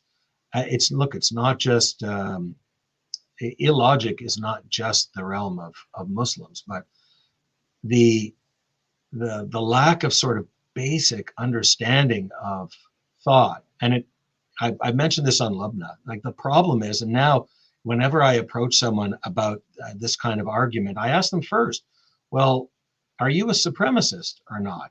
Like, do you believe that one people is better and has more rights and more just by nature, by whether it's birth or choice, that they have greater rights than other groups just because of what group they belong to? If you believe that, there's no point in having an argument. If you believe, like I try to start things with, well, let's look at the principles of the UN Declaration of Human Rights, or Canada has a great constitution with a Charter of Rights, or the United States, that all people, human beings, are created equal, fundamentally equal. Doesn't matter what race they are, doesn't matter what religion they are, what the color of their skin is. So if you don't believe that, there's no real way to have a discussion. And the unfortunate thing is, I'm starting to think that there's really huge swaths of the world that fundamentally don't believe that. They believe that some people are better than others and have more rights than others, whether it's by birth or whether it's, something that they've done to join a group or whatever. And I don't know what you can do with those people other than fight them. That ring sounded like it was the Lord agreeing with me, but it was one of my clients calling. Maybe I'll try to answer this one before we jump in, unless you had anything else to add here. But, yes, thanks for muting so we don't have the echo. Here's the thing, that's my humble opinion. Again, I'm not the bearer of what is right or wrong, in the world. I can be wrong in many things, but I do have a lot of experience from the Middle East, from my military service, and from working and living abroad. I worked and lived in the US. I'm living in Europe now, and I grew up among the Jews, Christians, and Arabs, so I got to have a pretty good taste of different religions here. The people who don't believe that we're all equal, the people who believe that they're better because they were just born into a certain religion and they must force that religion on you, trying to debate them as a Western person who's taught all of his life that there's many different views on life and there's many different truths and you need to understand the other side, is like playing chess against a player that is not playing by the rules. He's not debating you. He's trying to conquer you. He's trying to force his beliefs on you while you're trying to understand him. It's playing, it's playing a game that he's not playing by the rules. You're playing chess by the rules. You're moving the horse like this, the knight and this. He's just cheating every second he have. And if you don't understand that you cannot play that game with him, you're going to lose that game. And that brings it to the point that people don't like to understand it, but it's a theory of game talks about it and many other stuff, from the world of psychology all the way to Sun Tzu. When you're at war with someone, there's only winners and losers. There's no in between here. And there is philosophies and ideologies and, how would you call that even? Religions that don't want to coexist.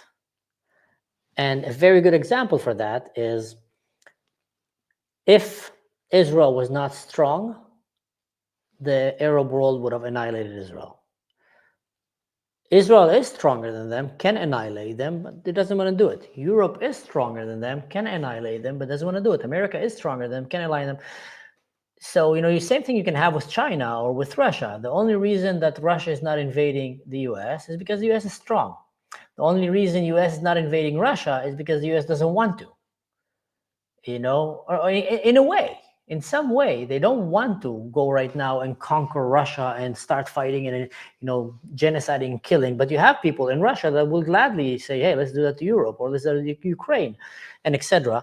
So there is countries that want to force their way and their religion on others, and there is people like that, and people that don't. Me and you, we can sit in a bar, and we have zero incentive, or at least I'm thinking, to change you to become like me. Zero incentive, because I'm going to go back to my home and I'm going to enjoy my time with my friends, and I just had a great conversation with you. Or maybe we disagreed with something, and then I'll tell yourself, you know what, thank God this conversation is over. I couldn't hear this guy. He was driving me nuts. But that's going to be the end of it. But when you have people that actually want to take what is yours, or make you subjected to their religion or way of life, you can't play the same game with the same rules. And that's why you have military, and that's why you have special forces, and that's why you have espionage agencies that don't play by the rules. I call them shepherd dogs. There's wolves out there, and there's the flock, and they need to have people that know how to fight these wolves, and they need to behave like a wolf sometimes. And I remember, because I was on that side for many, many years of my life, and I was always trying to struggle, how can I fight the wolf without becoming a wolf myself? And that you need to have a very strong moral compass, and to have a very strong country and a support system that will shelter you and bring you back. And even though you just lost a dear friend, or you just witnessed crazy things, that you have a good home to come back for, and good morals. And you also know, and you need to keep reminding yourself that you're doing this for the greater cause. Which reminds me, that this famous saying from the movie Batman, you either die a hero, or you live long enough to become the villain. And that is a challenge that we in the West need to face. How do we fight these forces that want to come and destroy us without becoming them, kind of in there? That's a good question that I ask myself also as an Israeli. That's why I said I don't have all the answers for that. But what I do know is, well, let me just interrupt you for a sec. Yeah. So there is in Canada, as well as in most societies, ways of instituting temporary restrictions on rights in order to stop imminent threats. The question is whether the way someone puts it is that it's the frog in water, right? If you put a frog into a boiling pot of water, it jumps right out. But if you slowly raise the temperature, it'll sit in there. And the concern is that we're just the frog sitting in the water as it gets hotter and hotter and hotter, and we're not going to jump out when it boils. That really may be the case. I don't know. I mean, I'm a little bit. It's not that I'm sheltered; it's that I'm busy, right? Like, we're all distracted, and we're trying to work, earn a living, raise our kids. By the way, I loved your content about your son when you guys were in Washington State. I think I was, as a kid about his age, I was there too, not with my dad, but that was really great content. I enjoyed that very much, and you're a great dad. And I relate to that probably more than the military side, which I admire but don't know about. And that concern for our kids and for the world getting better and not worse is really what makes me crazy here. It kind of does make me despair. But look, I know a lot of Muslims too here, and you know a lot of Muslims too, whether in Israel, maybe in Germany too. And I don't think I know any Islamists. I guess if I was a Muslim and my country were taken over by Islamists, I would feel a little more comfortable than being a Jew in a country that was taken over by Islamists. That doesn't mean I would, that I believe what the Islamists do if I'm one of these more moderate Muslims, or not even moderate, just a regular person who doesn't have religion run their every aspect of their life. So I don't know. I'm feeling like I just want to convince people with logic and smarts to show them that if they believe in human rights, if they believe everyone is equal, and they can't possibly support. Even the protests where they call themselves pro-Palestinians, they don't care about Palestinians. They don't want the betterment of Palestinian lives. They don't want, like, they say free Palestine, but Does that include free speech? Does that include freedom of assembly? Does it include a free press? Does it include, free education, religious freedom, all of these things? So what kind of freedom is that? But again, they're so invested, so invested in this narrative, and I'm seeing it here, in Canada, but I'm also seeing it around the world. And then to see in the Arab world, my point coming back to it was, if you were raised in Syria during the Assad regime, why would you think that the education that you got had any shred of accuracy when it was all controlled, and there was no access to anything else? I guess the question is, Mansur, like, it's hard though, if your parents teach you something, if the people that you trust more than anyone else teach you something, why are you going to go and look for something else? That's really tough for people. So this whole thing about de-radicalizing people, I mean, it's 40 years in the wilderness. It's generations. It doesn't happen quickly. So look, No, I wish you the best, and you've hung around so long and stuck around with me. It's really good to meet you finally, because, I've seen your content. I saw the kid on your, on something, maybe I saw Roy with you maybe 3, 4, 5 months ago. And I went, oh, they know each other. They're connected.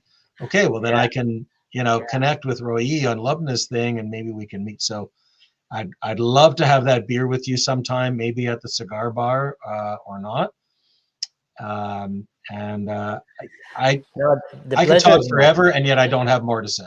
No, it's good. It's good. The pleasure is mine, first of all. I think I will just add one thing to what you said, because you shared a lot of very interesting philosophical points there.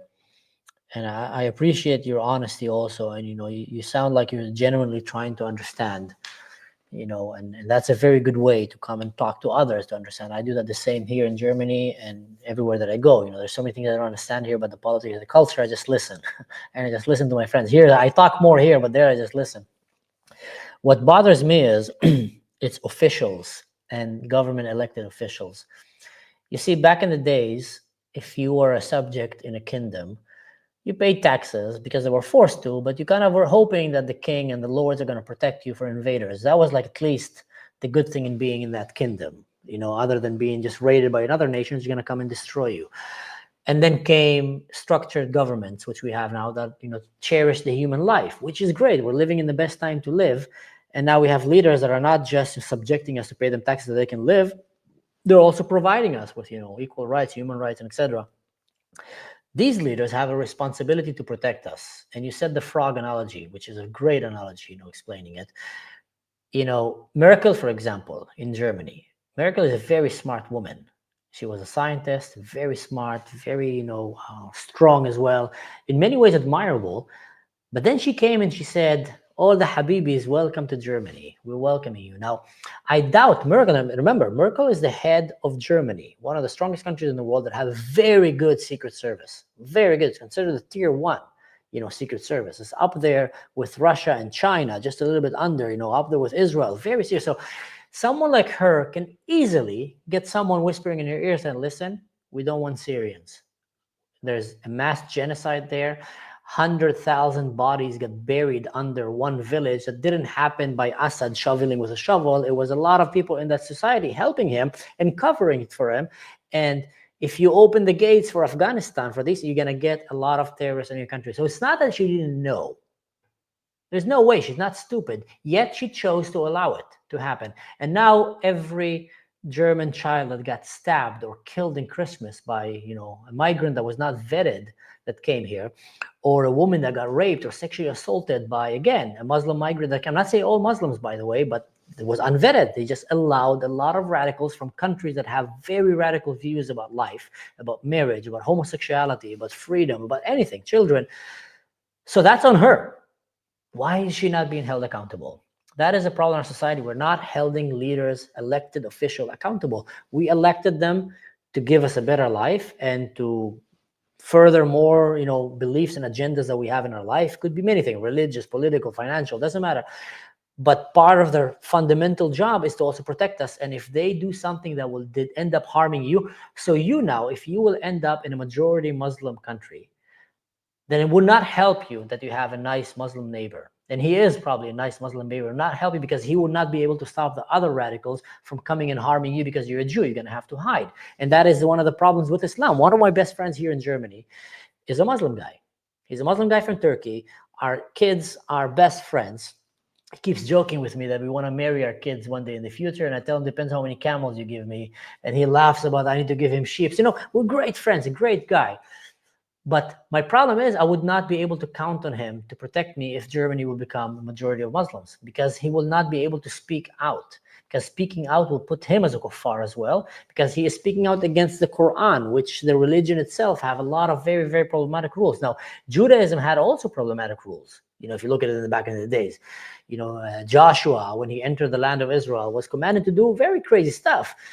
And you can argue it in many, many ways. You can do a lot of, you know, mental backflips in the air kind of explaining, but they were still commanded to go and kill men, women, and children in that land in that day. So thank God that Jews today don't live by these rules anymore. Thank God that Jews today don't choose to stone a woman because she committed adultery and kill her. Things that were allowed during the time, because Judaism and Christianity kept evolving all the time and kept sharpening each other. And a rabbi came to a room, and then 7 rabbis came and argued, and then he argued and he called his friends. And it was very common in Judaism to argue and to sharpen yourself and to always, that's why a lot of science come out of Judaism, that these things, you know, they lead to one another. Same Christianity. Islam doesn't allow you to argue, doesn't allow you to criticize Islam. One of the reasons for that, by the way, was because when they became a big empire, they sent their scholars to go and meet with the Christians and the Jews and talk about religion, and they were heavily humiliated because their theology didn't hold water, because it kind of was made up backwards, and they didn't, like, you know, seal all the points. So they came after a while and said, okay, no more arguing about Islam. Anyone who does that should be sentenced to death,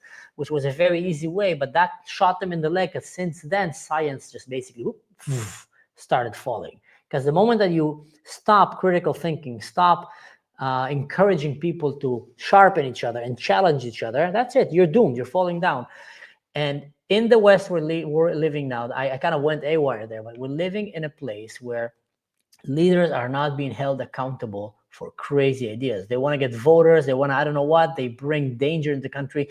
The moment that leaders will start to be held accountable, me and you, if we'll, you know, cross a red light, or I don't know what, do something, don't pay taxes, we're probably going to go to jail. Leaders, they're doing crazy stuff and not being held accountable. And that is a very big problem in our society. And I think it's been taken advantage by very bad forces.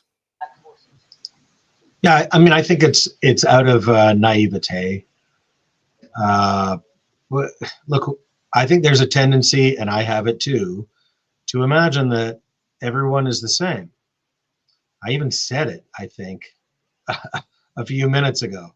You know, oh, we all want the same thing, but maybe we don't.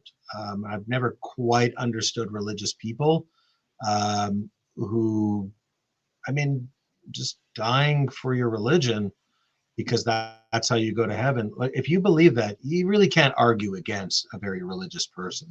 There's no doing that.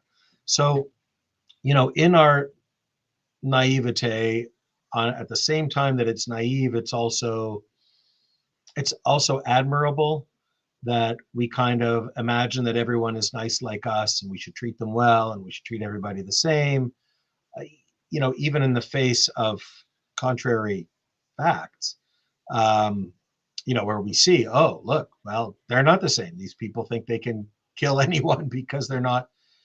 Anyway, it's not, I don't think it's everyone. So I'm not sure that I would blame the influx of people on, say, one person like Merkel. It's this larger attitude of like, well, we want to be better. We want everyone to be like us. We want to accept everyone. And look, I'm in Canada. There's a very big ocean between us and North Africa. And to the extent, I mean, and we've also got the United States in a way buffering Canada from immigration, you know, because they have a long way to go to get through the States. And why would they come over the Canadian borders? It gets cold here. So there still is political pandering here, where we've got a federal election. The federal government here determines foreign policy and immigration as well. There are about 10 times as many Muslims in the country as there are Jews. Most of those Muslims they're not Islamists. I mean, it's a very small but very vocal and very scary few people. And look, if you want to get elected, the Jews are just not that important anymore. Although, you know, in some ways, the Jews in your society are often like adding yeast to bread. That it becomes a hive of activity, and I think that does exactly what you say. It comes out of debate. You'll notice none of the rabbis' debates end in anyone's head being chopped off. You know, we don't debate that way. The idea is, I think it's partly a Socratic idea, an ancient Greek idea of getting to the truth and having two people really work on a point, and even taking a contrary position that you don't agree with, which is why, like myself, many of us Jews are lawyers, because you learn to argue both sides of the thing, because the point is not to win. For a lot of us it is, but the point is to get at a better truth, a deeper truth, and to understand what's right and what's wrong. If that's only because, you know, it's in a book, well, I don't know. I have a hard time with that. And, you know, on the whole question of Holocaust denial,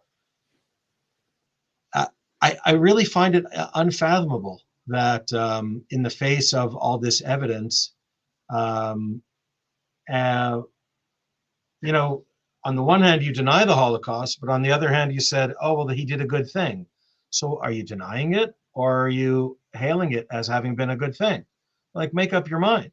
Oh, well, you know, to the people who say Hitler was bad, we say, oh, well, it didn't really happen that way. And to the people who say Hitler was good, we say, yeah, like, anyway, again, it wasn't, the people who want to make these arguments weren't much for logic in the first place, or for facts. It's just more, well, again, it comes back to supremacism, and maybe that's the attraction of the Nazis, is this whole idea that we're naturally better than you. Yeah, I think, you know, there's this saying that first they came to the Jews and then they came to us all. And that is very important to understand. And also, you know, when you look at anti-Semitism, here's the thing: the Jews are definitely yeast to a bread, to the dough, and they add a lot. That's proven. You know, every culture and society they were in, they were adding a lot of science, richness, and, you know, some sort of stability. But even if the Jews were a bunch of, you know, incapable cave people that don't add almost anything to your society, still anti-Semitism is a very, very troubling sign, because the moment that you start hating a peaceful group and demonizing them and promoting violence and crime against them, once that group is gone, you're going to hate someone else, and that will be the beginning of the fall of your nation. So nations that, you know, harbor anti-Semitism are bound to fall, are bound to be extinct. Do we have a guess there? I can't hear you.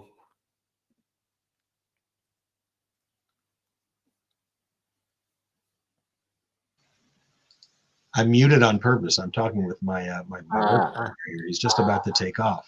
Okay, sorry. Yeah, I'm talking to this guy. I was saying that when I was watching earlier. So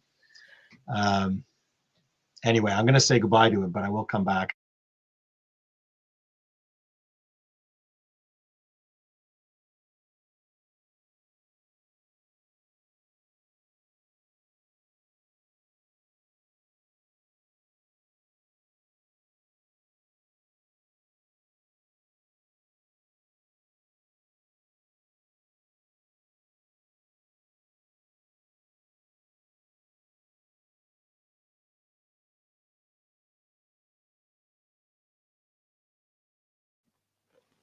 Wow, I spoke muted this whole time.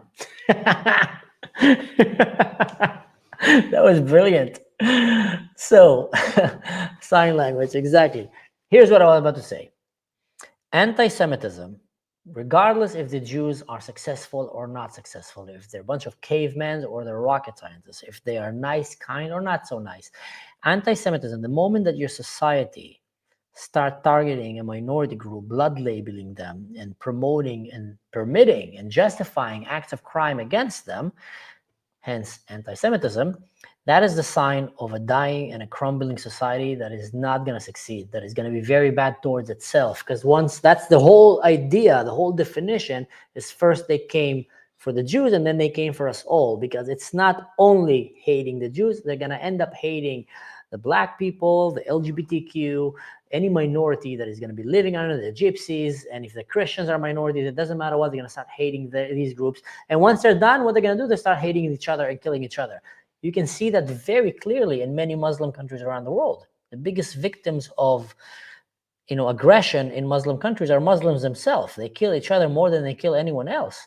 And that's because this whole permitting this culture of racism and hate backfires every time, backfires. Let me ask you a question. It's pretty straightforward psychology that people, what do they call it? Mirroring. People emulate the things that they see when they're young. And nobody really talks about this, and I don't think that it's been studied all that much, although I have seen some things. What about domestic violence in Middle Eastern societies? And when I say domestic violence, it's the violence of a father against a mother, or the father or the mother against children, hitting, abuse. One of the things that defines human rights is the right to be free, like physically safe, right? To be free of violence. Yet if violence is part of your culture, how can you agree with the right to be free of violence unless if you grow up to believe that then how you, having suffered violence, ought to commit violence? Now, I don't know if that's true, and I don't want to make the accusation without knowing what I'm talking about, but tell me what you know about it. Well, there's undoubtedly an enormous amount of violent and human rights violations happening in Arab world, in Muslim world, beyond what the Western can even imagine to understand, against women, against children, against minorities. When I was traveling in Jordan, we stopped in a camp of Bedouin guy who offered us water and welcomed us to his tent because we needed it. I was one of the first Israelis to walk all of Jordan. Actually, the first Israeli, I think, to walk the entire land of Jordan. And I was with a German girl that later on became the mother of my child. And that man, when we asked him for water, he said, "Sit down here. I'm going to go fetch you water from my well." And he had a hunting rifle and he went down. And then I saw through the divider in his tent an eye peeking at us. So I went and I peeked on the eye to see who that. And that was one of his 4 wives. And she ran to the other side. So the German lady next to me came and asked me, "Why don't you invite her? Let her sit with us. She shouldn't have the divider." Very, very liberal Western German way of thinking. Come on, we're not harmful. Sit, don't be shy of us. Then I told Habibti, no. If the man comes back now and see me, a foreign man sitting with his wife, he can probably kill me and he's gonna beat her up. He's gonna sort to violence very fast. Trust me. Let's not try to change the ways of the Middle East right now in one day, but there's a reason. He comes back and he sees the wife kind of, this. He grabs a shoe and he throws at her. And he starts shouting in Arabic that he's going to beat the crap out of her. Why is she making food for our guests, and etc. And shouts at other women. And they run away. They make us food. They bring it to us. The German is shocked right now. Anyway, the guy sits. We were hungry and tired. We were walking kilometers a day in the desert. We don't know the next time we're going to have water and food. So we thank him for the water and the food. And he asked us to stay the night in his tent. We said, "No, thank you. I didn't feel comfortable with what I saw." We finished. We keep hiking. Then I asked the girl on the way, very educated German lady, by the way. I asked her, "What do you think about this guy?" And she says, "Well, I didn't like the way that he treated women. Although he did come like the classic romantic idea of an Arab, very respectful in his tent, very protecting of the guests that came in, and was very kind in the way that he talked to us and etc. But just the way he treated women just bothered me." Then I told her, "Okay, let me tell you this. What would happen in Berlin right now if there was a group of white males Christians who started their own religion, and in that religion they can have as many women as they want, or at least let's say 4. And the women, they can beat her up whenever they want. She can have to give him sex on demand. Her and the children are basically slaves in his house to serve him. And if anyone defy him, he can beat them up. And if anyone comes and challenges his ways of life, he can go and maybe even assault him or maybe even kill him if he really insults his way of life. She looked at him and she says, like, Christians, like Germans? I said, yeah. I said, it will be in the news all over. The SWAT will be on them right now, right, left, and center. This is like, that will not happen in Germany. I came and told her, I just described to you an average Muslim Middle Eastern. I'm not talking radical. In these most Muslim countries around the world, in the Middle East, around the world, women have no rights almost. Children have no right. Violence is permitted in the house. Underage marriage is permitted. If you're gay, you're killed. Black people are called abid in Arabic, which is the word for a slave. We asked one another Bedouin the day after. He came and we wanted water for him as well. And sometimes we'll pay for some tomatoes or, eggs if they have. And we asked if you have water for us. And he says, no problem. Let me call my abid. Let me call my slave. And he called the abid. Abid, ta'ala, and he came a slave. And he was black, African. So why are the BLM movements? Why are the feminist movements? Why aren't they understanding that they need to hold the same standards? Because you said it, all humans are equal. But they're not holding the same standard. They're giving like a leeway to extreme religions that have very extreme violence. Now, when people grow in that mentality, it's very hard to change. It took me up until the age of 27. And I was already an officer, and I was, I already invested in businesses, and I traveled the world. And it took me until the age of 27 to care about what my uncle think about me.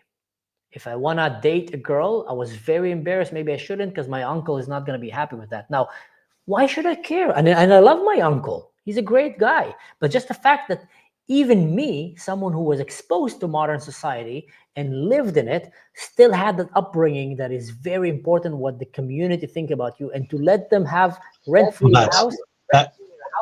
Yeah, that's different though. I mean, to care about what your family thinks is different than worrying that your uncle's going to come and beat you.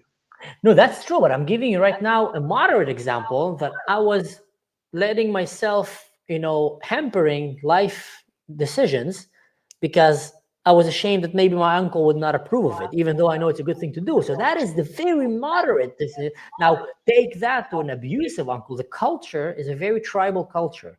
And people who grow in that culture, you said it 40 years it took the Israelites to kind of change the mentality of slaves and to enter the Holy Land as free men, like God intended, so they can fulfill their destiny and, bring this land to become the greatest land for, Eretz Zvat Chalav Udvash, full of honey and milk. The Arab mentality is very hard to break out of it. Very hard to break out of it. And that is something that Western civilization should not take lightly when you come and you choose to bring them to integrate. Sometimes generations after they still didn't integrate it. Yeah, it's weird. Well, a couple of things come out of that. One is that as a parent of almost grown children, a 21-year-old and an 18-year-old, I would like them to bring their boyfriends and girlfriends home to see if they pass the test, and I want them to care. But I want them to care because they love me, not because they fear me, and that they know that my judgment is important to them. They don't take me so seriously that they would fear me. It's certainly not any kind of physical harm or anything like that. But they wouldn't want to be, exiled from the fold, from our little family or whatever. So I don't really have a problem with that. And, with groups sticking together, it's this thing about, you start with believing that all humans, all people are equal, but kind of as individuals. And then you start to look at expanding those rights to include groups. And, I studied anthropology way back in the Stone Age, and before the beard was white at all. And I remember talking about this question about group rights. And so what grew was this idea that all groups, all cultures are equal, and that we have to sort of accept the differences between cultures. And that's a beautiful idea when all cultures start with that same belief of honoring the individual and human rights and things like that. But when you have cultures that are antithetical to some basic things, I mean, I've often thought, but I'm not able to engage in, like, who am I going to talk to? Go up to people on the street and start bugging them because they're wearing a keffiyeh? I do occasionally, but the question is, for someone, an Islamist who comes to Canada, says down with Canada, down with, we want a caliphate and Canadian caliphate. Okay, so let's take this one step at a time. And once you get that and you say, well, now nobody has freedom, no one has the same human rights that are enshrined in our Constitution and whatever, well, what does it become? And what's the value of that? But again, you can't argue with religious people, and it's not that I don't respect people who believe in God. It's fine, believe in God. But, what does that mean? What does that make you? Again, it comes down to supremacism, and I won't have arguments with supremacists. There's no point. Yeah. By the way, can you still hear me? Yeah, man. All right. Yeah, the mic, I thought that my mic kind of died. This has been already 3 hours and 15 minutes, so my battery died. But I thank you so much, Noam. That was a great conversation. A pleasure meeting you, sir. And one day, hopefully, we can sit for a glass of beer, cigar, whiskey, whatever, green tea. Will be a pleasure. If you ever come to Germany, you're also welcome. I'm gonna welcome now Hamza. Hello? See you now. Hello, Hamza. Can you hear me? Yes, I can. Bro, like, there's no way you said there's gonna be a caliphate in Canada, bro. I live here. It's not true at all. Where are you getting this from? How many Muslims live in Canada right now, percentage-wise?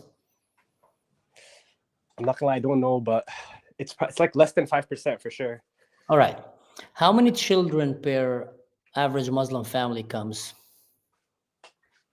Bro, it depends, bro. Like if you're talking about people from like South Asia, like from Pakistan or Afghanistan, they have a lot of kids, I won't lie, but bro, that's the thing. Muslims not a race. So like there's a lot of different type of Muslims. There's Muslim is a religion. Yeah, So, exactly. So there's Muslims from everywhere. I'm an Arab and I'm not a Muslim. That's a religion. Now here's the thing. Muslim usually have more than 2 to 3 kids. They believe in Islam, which is their religion, and Westerners usually have 1 to 2 kids. Some Muslims even have 5, 6, 7 kids per family, and they teach them Islam. So what do you think is going to happen when Islam is going to be 20, 30%, 40%, 50%? It'll never be 20%, 30%. That's the thing. They say that once Islam becomes 30%, that country have no turning back. Now, here's the problem. Who's they? Like, this is what I'm saying. Who's they? Look at Britain. Look at the UK. Look at France. Look at Belgium. Look at Sweden. France? Islam Bro, France, there's a lot of African migrants that are not even Muslim. Every Muslim country. Look at Sudan. Look at Libya. Look, there's so many crimes. You know what's happening crazy about Libya? Libya was way better before the US intervened in that, but that's a different topic. Libya was never better. Was never. Yeah, good. There was free healthcare. There was a lot of good stuff. But in Muslim countries, before the US bombed it, what are you saying? In Muslim countries, there's the highest violation of human rights. You're not allowed to freely act your religion. Why do you think the Jews had? What country specifically? What? What country specifically? Like, you keep saying Muslims this, like what countries are you talking? Syria, Lebanon, Iraq, Afghanistan, Libya. Help me out. I mean, there's more Muslim countries. You can keep throwing. Basically, almost all of them. Even the moderate one, Saudi Arabia or the Emirates, you're still having so many things that would not go hand in hand with Western civilization. Bro, I went to Saudi, bro. So I'm saying you're chatting bullshit. I went to Saudi, bro. Everybody who lives in Saudi, there's Filipinos, there's people who are non-Muslims, there's people who don't even wear hijab. They all like the government. So you think Saudi have the right humanitarian level, let's say like Germany or Canada?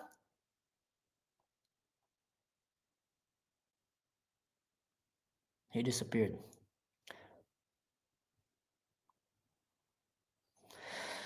Well, I'm not going to say bad things about Hamza in his absence. I don't want to say bad things about him in general. But the thing, Chad, Pakistan, Niger, yeah, there's so many countries that are Muslim countries that are just, living under terrible conditions, so many human rights violations. And he comes and he tries to convince us that it's not. When did they allow women to start using forks in Saudi Arabia? Should we ask ChatGPT? Is that ChatGPT?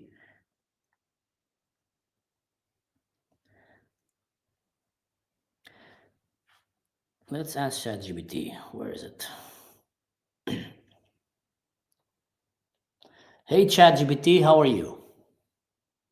Hey, I'm doing great. Thanks for asking. How about you? I'm doing great. When did they allow women in Saudi Arabia to start using cutlery?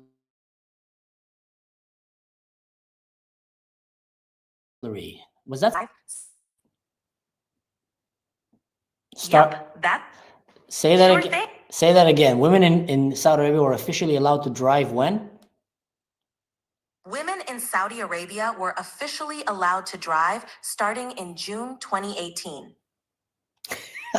So there was a country that had a law that didn't allow women to live, not 50 years ago, not 30 years ago, 2018.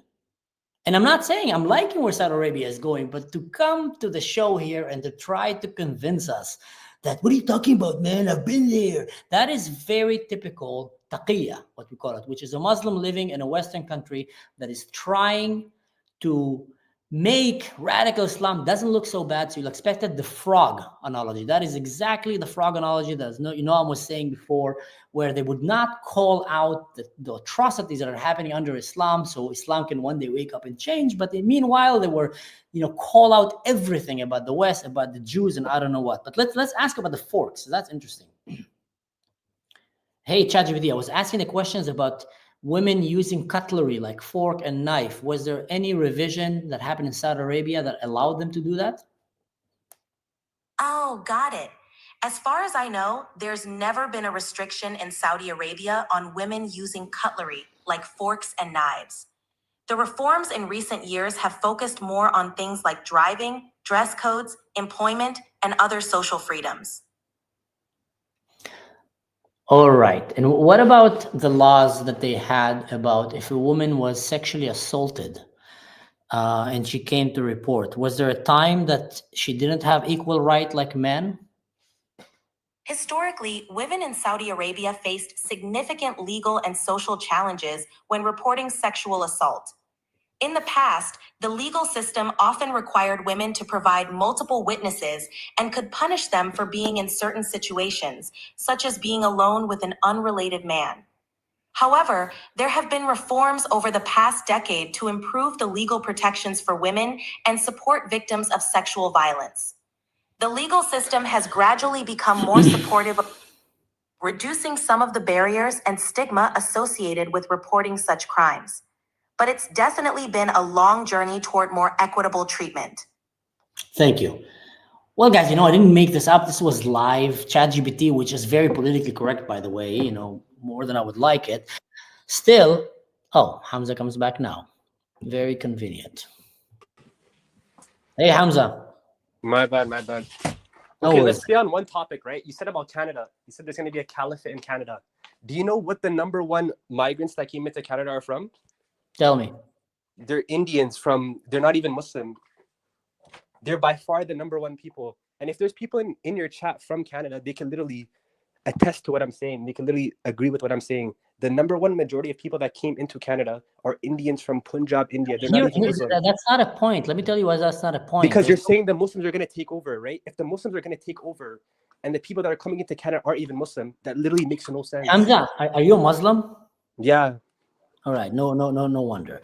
You know how many people said the same thing about the UK, the United Kingdom, which is a Christian country, very Christian. Nah, they're never going to take. There's so many Pakistanis and Indians that came here. They want nothing. They're not all Muslims. And what we're seeing right now, exactly the same thing that is going to happen in Canada, unless Canada wake up and realize that there is a very big danger with Islam in terms of... It's the same thing in UK, bro. It's Indians. It's not Muslims. Yeah, but look what's happening in the UK now.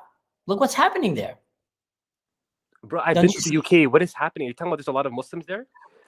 There is a majority of Muslims that is growing right now, and they're enforcing Sharia law. There is literally gangs that are going and grooming little kids, and the police is not doing anything about it. They have neighbors. Look at Sweden. Sweden became so you said the grooming, capital. right? So let me finish. Sweden became the capital of RPGs and grenades outside of Kabul. And why is that? Not because the Indians who came there, not because the Christians who came there, because the Muslims who came there. So there is a fundamental problem with, I'm not saying all Muslims, you can be a great Muslim. I have great Muslim friends, but I'm talking right now as a wave, as a religion that is bringing. You're talking about fringe minority. What? You're talking about a fringe minority.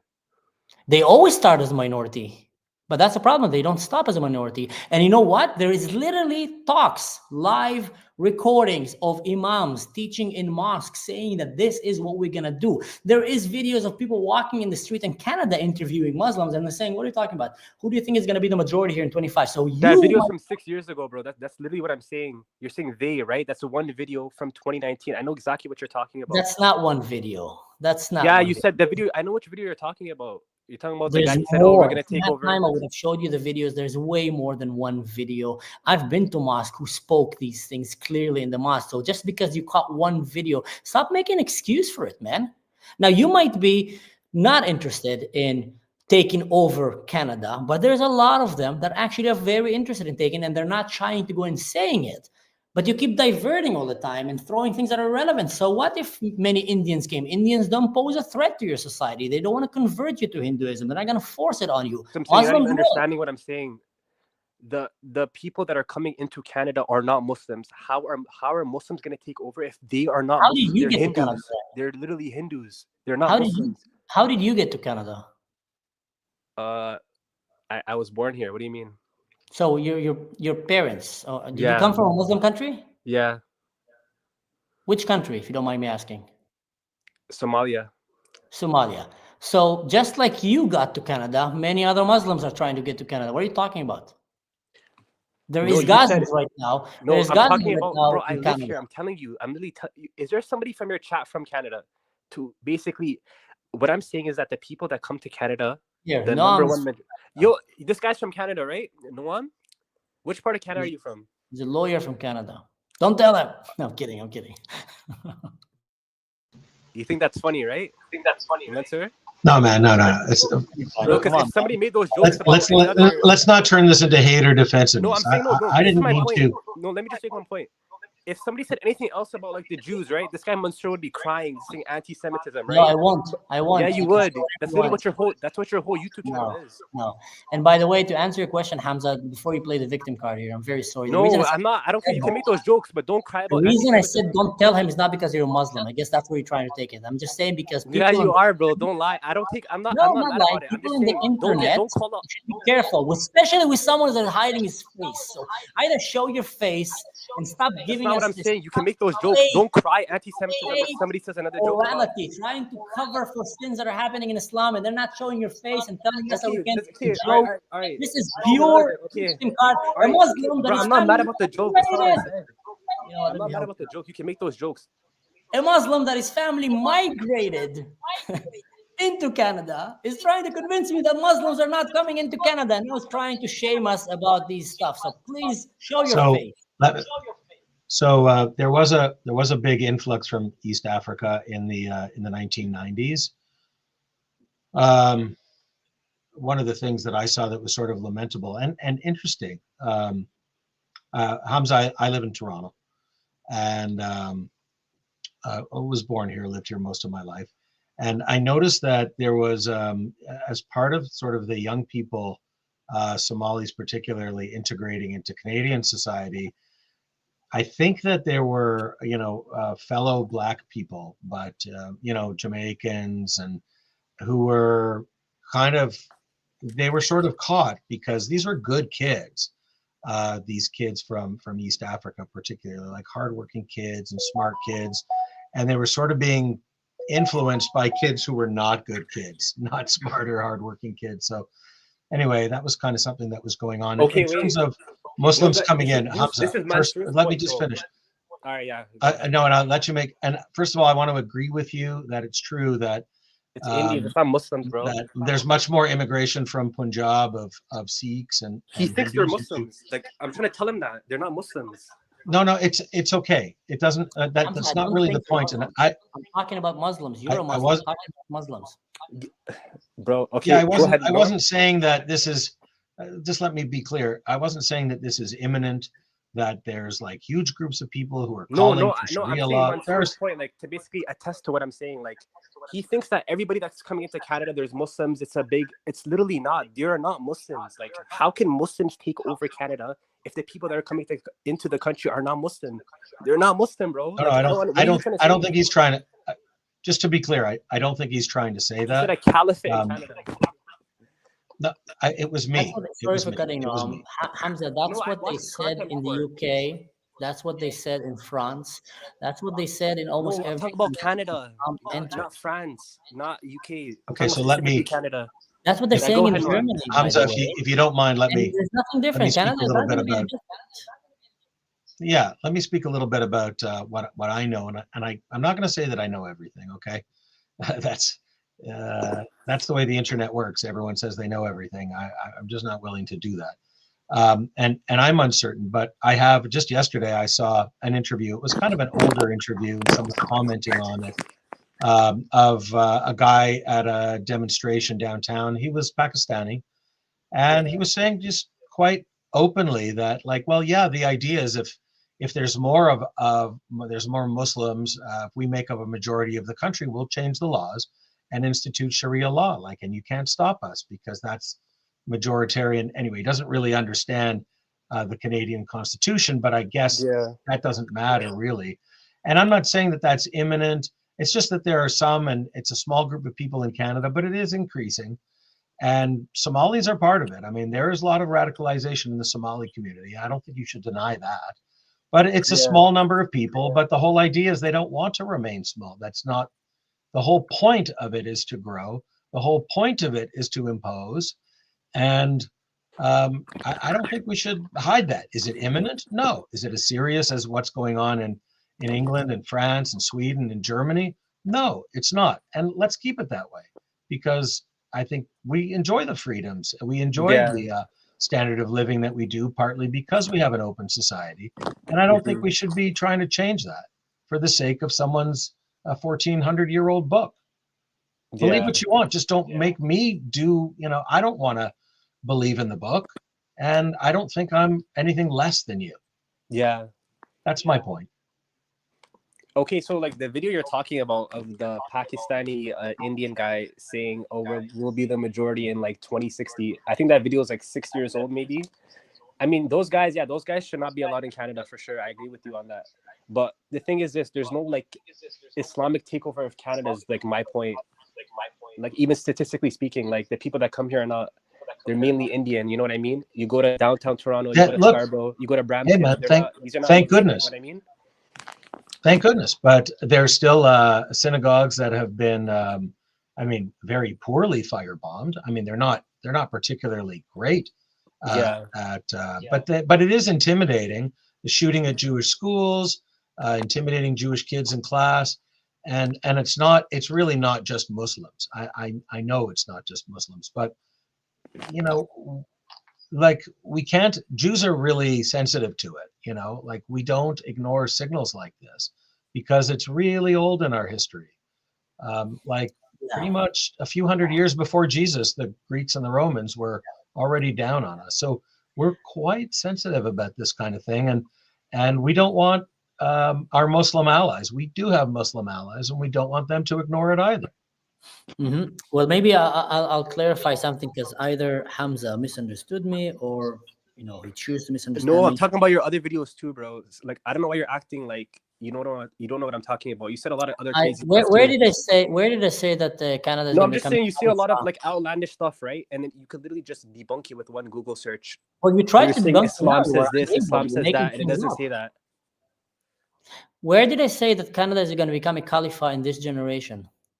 No, I'm talking about in general. That's one thing you said, but you said, I never said this generation. I'm saying the points that you do make, that you say, oh, Islam says this or Islam says that, or this is that, or Muslims do this, it's just not true at all. Well, point something, bring something to the table. Stop making just things in the air. Okay, do you want me to actually? All right, go ahead with what's your point, and then I'll find something right now of what you said. So you're making things up, and you're just making it up. Okay, I'm not gonna keep a tab of everything that you say. Does Islam call the world Dar al-Harb, Dar al-Salam?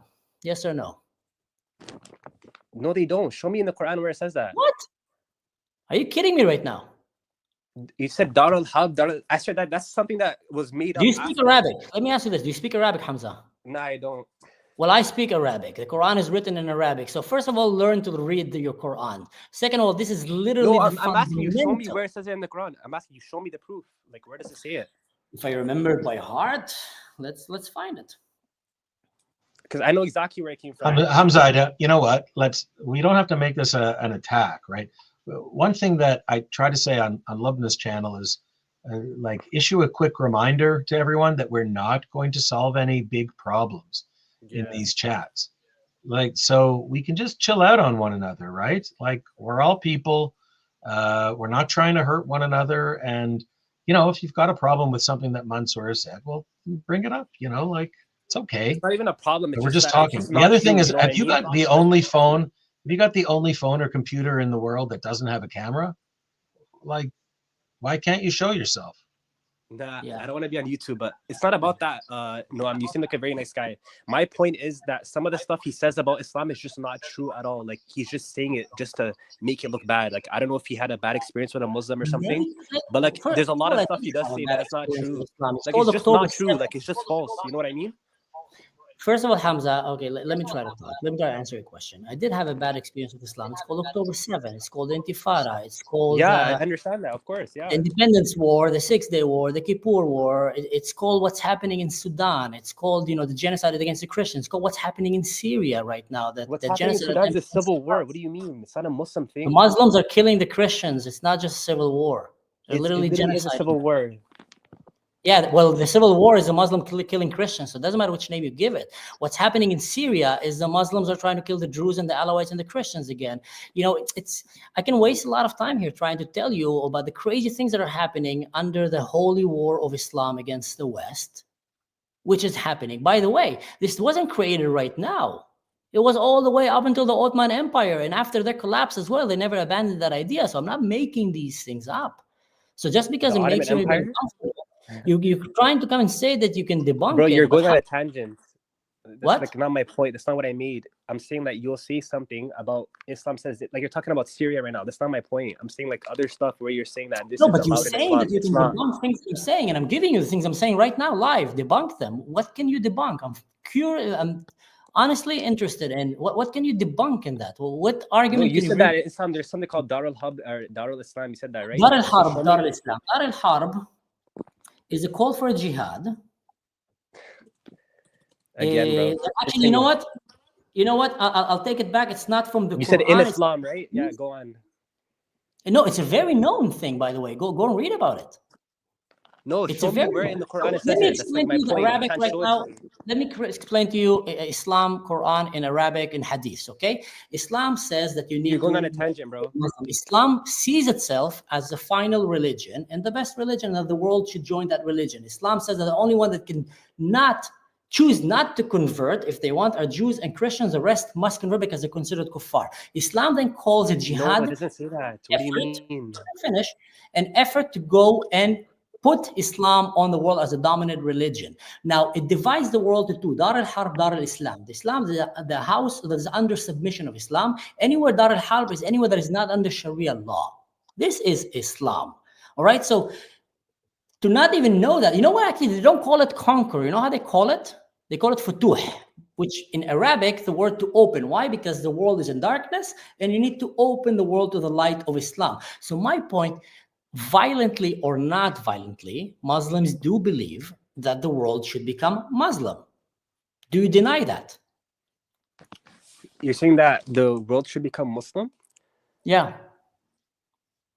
No, it doesn't. What do you mean? It doesn't have to become Muslim. Sorry, man. Listen, Hamza, it's a nice talking with you, but obviously you have no clue about Islam. Islam is calling to Muslimize the world. By the way, Christianity did the same thing. Christianity is also calling No, the it's world the to. same in every book. Like, this is my No, point. so Like, don't it's basically saying lie, that don't lie, or get your if you facts don't, together. We're not gonna can I waste the speak? time of the viewers here talking. If you don't know basic of Islam, then you claim to be a Muslim. Dar al-Islam was made in the 7th century from one of the caliphates. The Quran doesn't say anything about it, right? I said that. In the Quran, it says said that before, after the Prophet died. Bro, can Mhm. I just listen for 1 second? After Prophet Muhammad died, right? He said there's going to be a lot of sects of Islam that are called misguided groups that are going to say different things, right? I can say as a Muslim that's not right, but other Muslims are going to say it's right. But that's the whole point. After the Prophet died, there's going to be stuff where there's going to be different sects of Islam, different beliefs, different other stuff, right? And I do agree. It's our job as Muslims to call out the radicals, as you say, right? But you don't see none of this happening in the UAE or Saudi Arabia, and those are Muslim countries. So when you're saying Islam is this, right? What do you say about Saudi Arabia? What do you say about the countries in the UAE? Where there's not one terrorist attack happening. In all my videos, actually, sorry for cutting, Hamza. In all my videos, when I talk about the countries that I see the hope of Islam, I mention all the time the Saudi Arabia and the Emirates. All the time. I mentioned that these are countries that in my eyes are taking Islam to a very different direction than the rest of the Muslim countries who are taking in a very bad direction. And I keep saying we should empower these people. You can go and check my videos, by the way. I speak that in almost every video that I talk about Islam, how I condolences for the effort that they're making to take Islam to a different future. But if people will keep doing what I think you're doing here, which is denying the things that are very, very problematic in Islam or defending them, you're never going to be able to move forward to that direction. If somebody kills a civilian, Islam doesn't promote that. That's literally what I'm saying. Well, how do you explain what Muhammad did to the Jews? When? In Khaybar. What year? What year? In Khaybar? Khaybar. You know what's Khaybar, Khaybar ya Yahud, that song? You're talking about the Battle of Khaybar, right? Yeah. Didn't the Jews attack Muhammad? Weren't they plotting to kill him? Is that what you're saying? You're saying that he... No, what are you talking about? Do you know how many Muslims were... No, answer my question. Do you know how much Muslims they were at that time versus the Jews? Or like the other groups of people? Mm-hmm. The Muslims were less than 2,000 people. The Battle of Khaybar, the Jewish tribes were trying to kill the prophet because they're saying that he was a false prophet, right? And he won the battle. I don't know how he won it because they were severely outnumbered. But that was a defensive war. It wasn't no offensive. He just killed them because they were Jews. What are you talking about?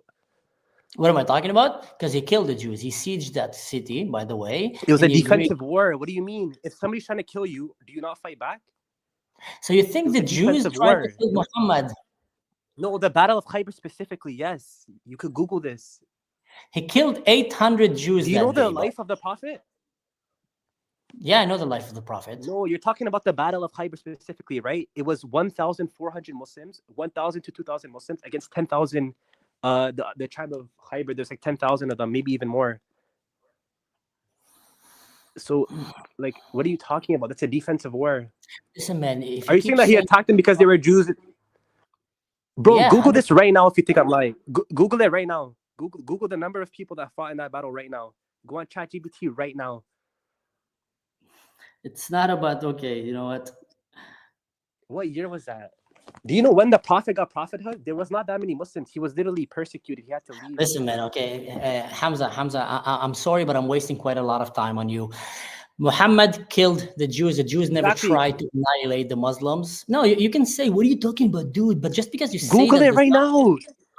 That's no, right. I'm not saying I'm saying you could Google this right now. Do you know what? Let's see right now. Let's see. There's no way. This is what I'm saying. That's like completely not true. Completely. Yeah, you think so? Literally completely not. It was a defensive war. 1 second, Hamza. Hey, ChatGPT, can you tell us what happened? Ask the number. Wait a second. Can you tell us what happened in the Battle of Khaybar? Sure. I'm going to mute you.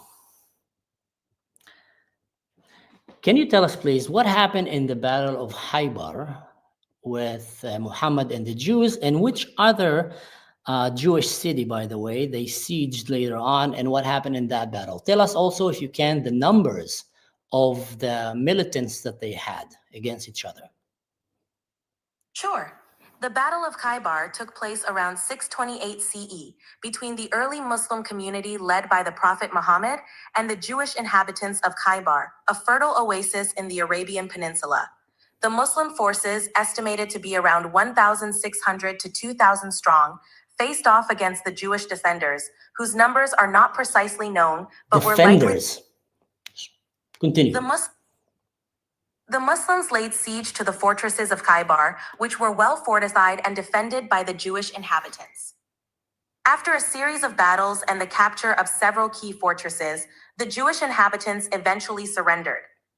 The terms of the surrender allowed them to remain on their lands under Muslim rule, provided they gave a portion of their produce to the Muslim community.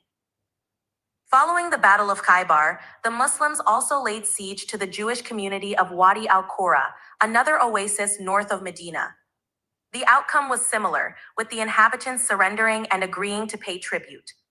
While exact numbers for the Jewish defenders are not well documented, it's believed they had a few thousand fighters spread across the fortresses.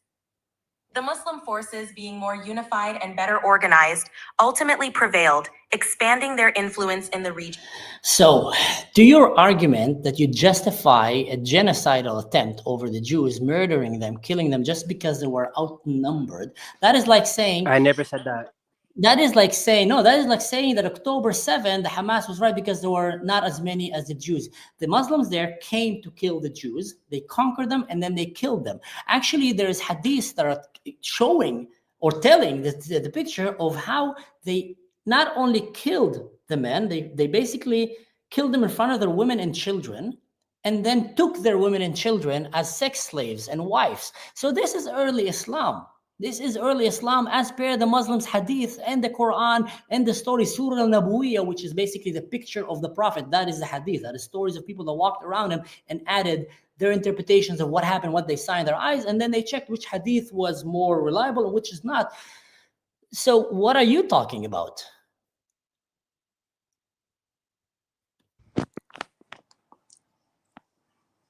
Can you hear me? Yeah.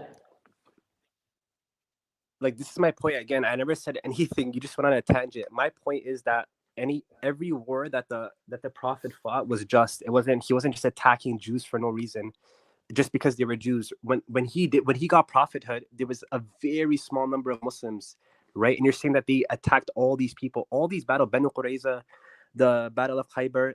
The groups, the Jews and other groups in the area were plotting to kill him. This is a fact. They were planning to kill him. How do you know it's a fact? You could Google this. When he said, "I'm the prophet of God." Let's use your own terminology. What are you saying to Jesus? What do you mean? How do you know he was a false prophet? How do you know it's a fact? Come on, man. Talk like an adult. How do you know it's a fact? They said he was a false prophet, and they were plotting. Oh, the Quran says the victors. History is written by the victors. Come on. No. What do you mean the victors? So hang on a second. But you're saying it's proof. And so remember, in the year 600. There were written records. There is history from that year. Like, it's not like 1,000 years before, where it really is hard to prove things, and you're looking for archaeological evidence. But like, did someone have some kind of written document of the Jews were was it something written that the Jews were proven to be plotting? Was it 3 Jews who were plotting, or was it every Jew? Mansur has such because a bias, right? I think that the story of Khaybar actually involves killing all the Jews and enslaving and all of that. So the whole idea about proof, at least my view of it, and I don't know. I think they were prisoners of war. Tell you, I know nothing.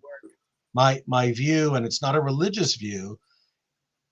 It feels to me, and I kind of some days think this way about Christianity too, and its attitude towards Judaism, is that there's a little bit of an insecurity when you say, "Hey, we're this great religion.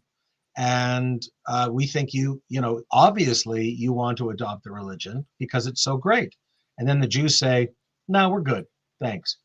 And that causes a lot of, let's say, distrust or deep hurt, or even worse feelings like that. And says, "Well, you know what? If you're not with us, we're going to kill you." Like, and God is with us. Well, Jews we're still here. So I don't know. I mean, and now when people want to go on a murderous rampage, they yell "Khaybar, Khaybar, Ya Yahud." Like, that's not an indication that there were like 3 bad Jews. It was like, we blame the Jews forever and ever, and the best you get is to pay jizya. That's the best you're going to get. So anyway, it's proven. You say it's proven, but when you say it's proven by a verse in a book, that's not a really high standard of proof. Oh, well, where was it? My point that the point that I was trying to make is that, like, when it came to specifically those fights in the year 620, the Muslims were like 1,000 people. So like when he's saying, "Oh, the Muslims attacked this and that," I'm like, bro, what do you mean? They were like a significant minority. The people around them, the Jews, the pagan Arabs are trying to kill. Bro, Mansur, like, what are you not getting? Like, how are you could ask ChatGPT this right now. We just asked you were trying to kill the prophet. Listen to ChatGPT for like 3 minutes in front of you. Hamza. No, I'm saying that let's every fight your idea. Let's say that Muhammad. You know when the prophet got prophethood? Do you know the year? What? Do you know the year that Prophet Muhammad got, like, he claimed to be a prophet from God? Do you know what year that was? The exact year from the top of my head, no, but it was about 1600, 1607. 600. 600, sorry. No, he was like 40. I think maybe 610. So when he first claimed to be a prophet from God, Wait, what did you say? So sorry, I don't. I said 607. Well, make your point first, and then I'll go.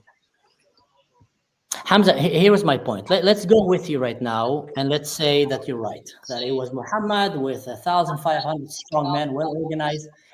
And Noam, can you mute just the mic? Thank you. And they were well organized, and they went and sieged the Jewish. That's undoubtedly right now. The Jews didn't go. Maybe the Jews wanted to kill him. You know what? Maybe through history, many people wanted to kill many people. So I'm not denying that. Maybe the Jews wanted to kill Muhammad because they saw him as a threat, or they didn't like him. Or he affected their money. Let's go with that. And then he comes and he sieges them. And then he goes and he wins that war. And then he goes on and kills them and enslaves them. And then he goes and he sieges another Jewish city. He wins that war, kills and enslaves. And then he keeps going. And that's how Islam expanded, by going, waging war, sieging, killing, and enslaving. And in some cases, there's literally not only enslaving. They started saying, like, taking their women as sex slaves, and et cetera, et cetera. So coming and saying that just because they have less number, that makes them the good guys, are just coming and saying like Hamas are the good guys because they came and attacked with 3,000 strong terrorists against a country that have an army of almost 400,000. Do you think Hamas are the good guys? Do you think No, I'm saying the analogy here to come and say that this proves that Khaybar was a just war. The point that I made. The point that I made, bro. That's what I'm saying. What is the point that you made then? To Hamas, it's completely different. Completely different. Well, Hamas compared themselves to Prophet Muhammad claimed to be the last prophet, right? When he claimed to be a prophet from God, the people in the area plotted to kill him. This is a fact. That's why he left Mecca and went to Medina. You're acting like he just killed everybody just because they were Jews. He took sex slaves. He did this. He did that. Like, which he come did, on, bro. You don't see your bias. It's not bias. He did.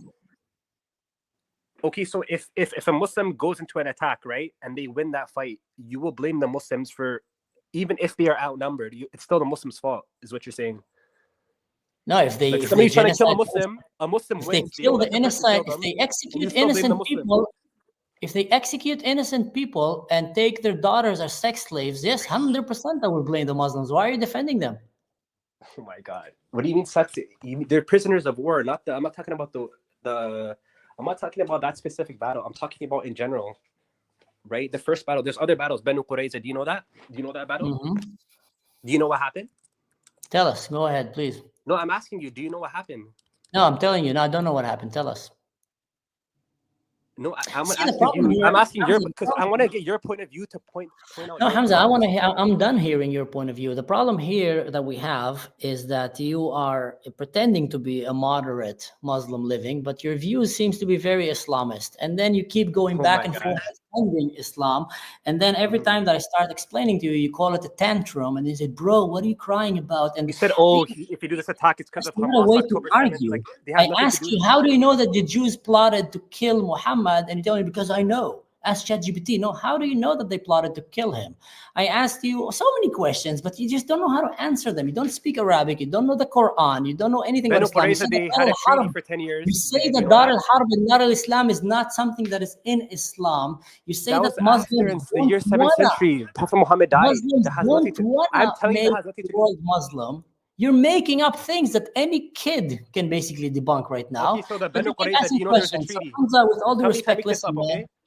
You're not going to say anything more. I've been talking for 3 hours and 15 minutes, and I wasted quite enough time about a wannabe pretending kind of a radical Muslim living in Canada. Radical Muslim, right? Everybody right and left. You're a racist. I'm not gonna lie. You're just a racist. You don't like Muslims. Just admit it. Call me a racist, but say whatever you want. Because I know who I am, and you know who you are, and we know who you are. So God bless you. Wake up, smell the hummus, and see you later. Bye. Man, yeah, it gives you. That was hard. Look, I think that there's a certain amount of talking past each other when you deal with someone who's, I mean, you asked him what's the proof, and the proof must be in a religious book or in some teaching by a religious person based on religious teachings. Who committed the massacre, yeah. So the people who committed the massacre, they wrote the truth, and he believed it. Remember when I talked to you in the beginning, and I said that when you come to an argument, you're genuinely trying to understand the other side, but he's just trying to manipulate you and lie to you, and flip. That's exactly it.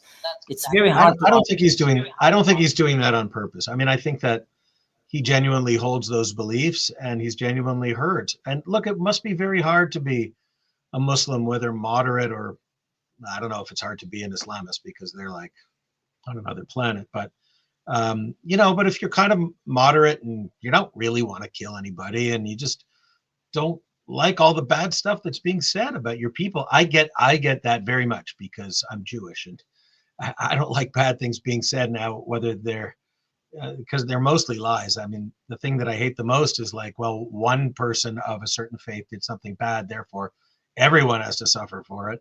I mean, that's collective punishment at its worst, which, the perpetrators of it are always criticizing others for it. So I don't want to condemn him because he probably, he doesn't feel bad about himself and about his beliefs. And maybe he finds a way that, he can live in the world with them, and he's not a bad guy.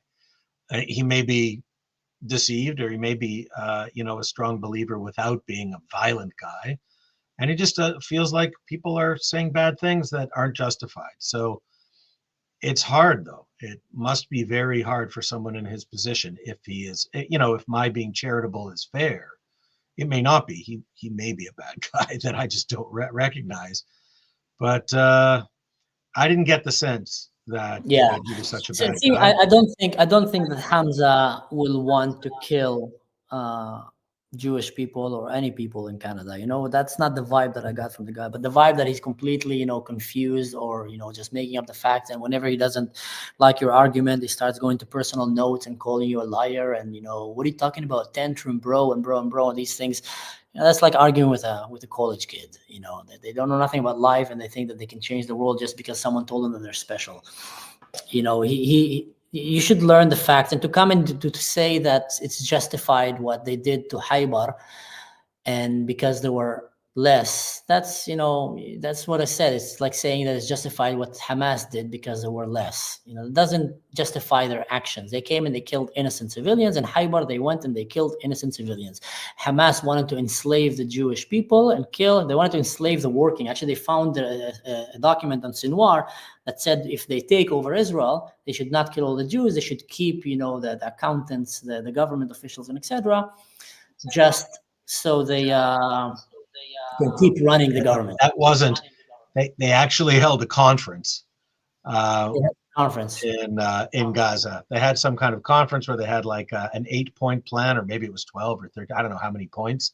Yeah. And it was, here's what we're going to do. Well, we don't really know how to run a state or a government, so we got to keep some of the Jews.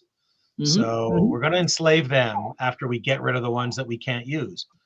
Yeah, so Islam it clearly was called for enslaving people, clearly called for, it's undoubtedly there, clearly called for Dar al-Harb, Dar al-Islam, clearly called, and he just denies these things. And then he comes and says, yeah, I know the Jews tried to assassinate Muhammad. How do you know that? Because it's written. Written by who? By the people who killed the Jews and then genocide and enslaved them and then won the war and then wrote, like, history is written by the victors. There's nothing that can say more than that. So he comes and chooses to believe that, a book that was written 1,400 years ago. And, then he comes and tells us we don't know about what's talking. The guy even doesn't speak Arabic. Anyway, maybe he's a nice guy, maybe he's not, but I couldn't listen to it anymore. It was too much. You are almost at 4 hours. This is almost officially a Mansurathon. Yeah. And I'm going to do you a favor and shut up and take my leave because I got to get some work done before I go. It's great talking to you. Really, really great. Thank you, Noam. Thank you so much. Ciao. God bless. All right, guys. Yes, this has been 3 hours and 58 minutes of talking. Neil, you came here. I don't know if you wanted to say something. Yeah. It's false. In Canada, the biggest, second biggest religion is definitely Muslim. It's 9%, and the Hindus, let me look up, 2.7. Wow. And then comes Sikhism. Taqiyya, man. It's taqiyya. It's allowed to lie for the sake of promoting Islam, and I guess that's what he was doing. And that's what they do. They come and try to use your same level of, Western liberal argument style, where you listen to the other side, try to understand them, and they just take advantage of it. That's why I started asking him questions. In the end, he couldn't answer anything. Just a bunch of nonsense. Yeah, and the point. The plotting in Mecca against them, the Jews, and then you go to another city and attack the city. That doesn't make sense. That's not in our times where you communicate between cities and they are all connected. Yeah. That's not justifiable. No, and then I asked him, no Muslims are coming to Canada. Remember when he said that? I said, are you a Muslim? Yes. Where'd you come? Who was born here? Well, where's your parents? Well, we came from Somalia. So they came to Canada. And, it's just, it's not that there's a problem with Muslims going anywhere. It's a problem that they want to take over. That is the problem. Same thing in Germany. There's no problem with Muslim coming here. It's a problem when they want to take over and change. That is a problem. And you should definitely resist. But anyway, Niels, thank you so much for bringing that point. I'm just going to pull it out. It's been 4 hours. So it's late for you as well. We're both living in Germany. It's like almost 1 o'clock here. Yeah. Have a nice night. Bye. Yeah, you too, man. Have a nice night. Let's see you guys more. I'm going to do more of these lives, guy. I really enjoyed it. I'll try to do it less than 4 hours, or maybe I'll try to break a record and do it 24 hours, ready for debate. Just bring it on. But until then, guys, don't do anything stupid in general. Just don't do anything that I would do. And I'm sure Hamza is going to jump on that one. And yeah, thank you so much for staying here. And thank you for anyone who supported the channel. God bless. And see you later.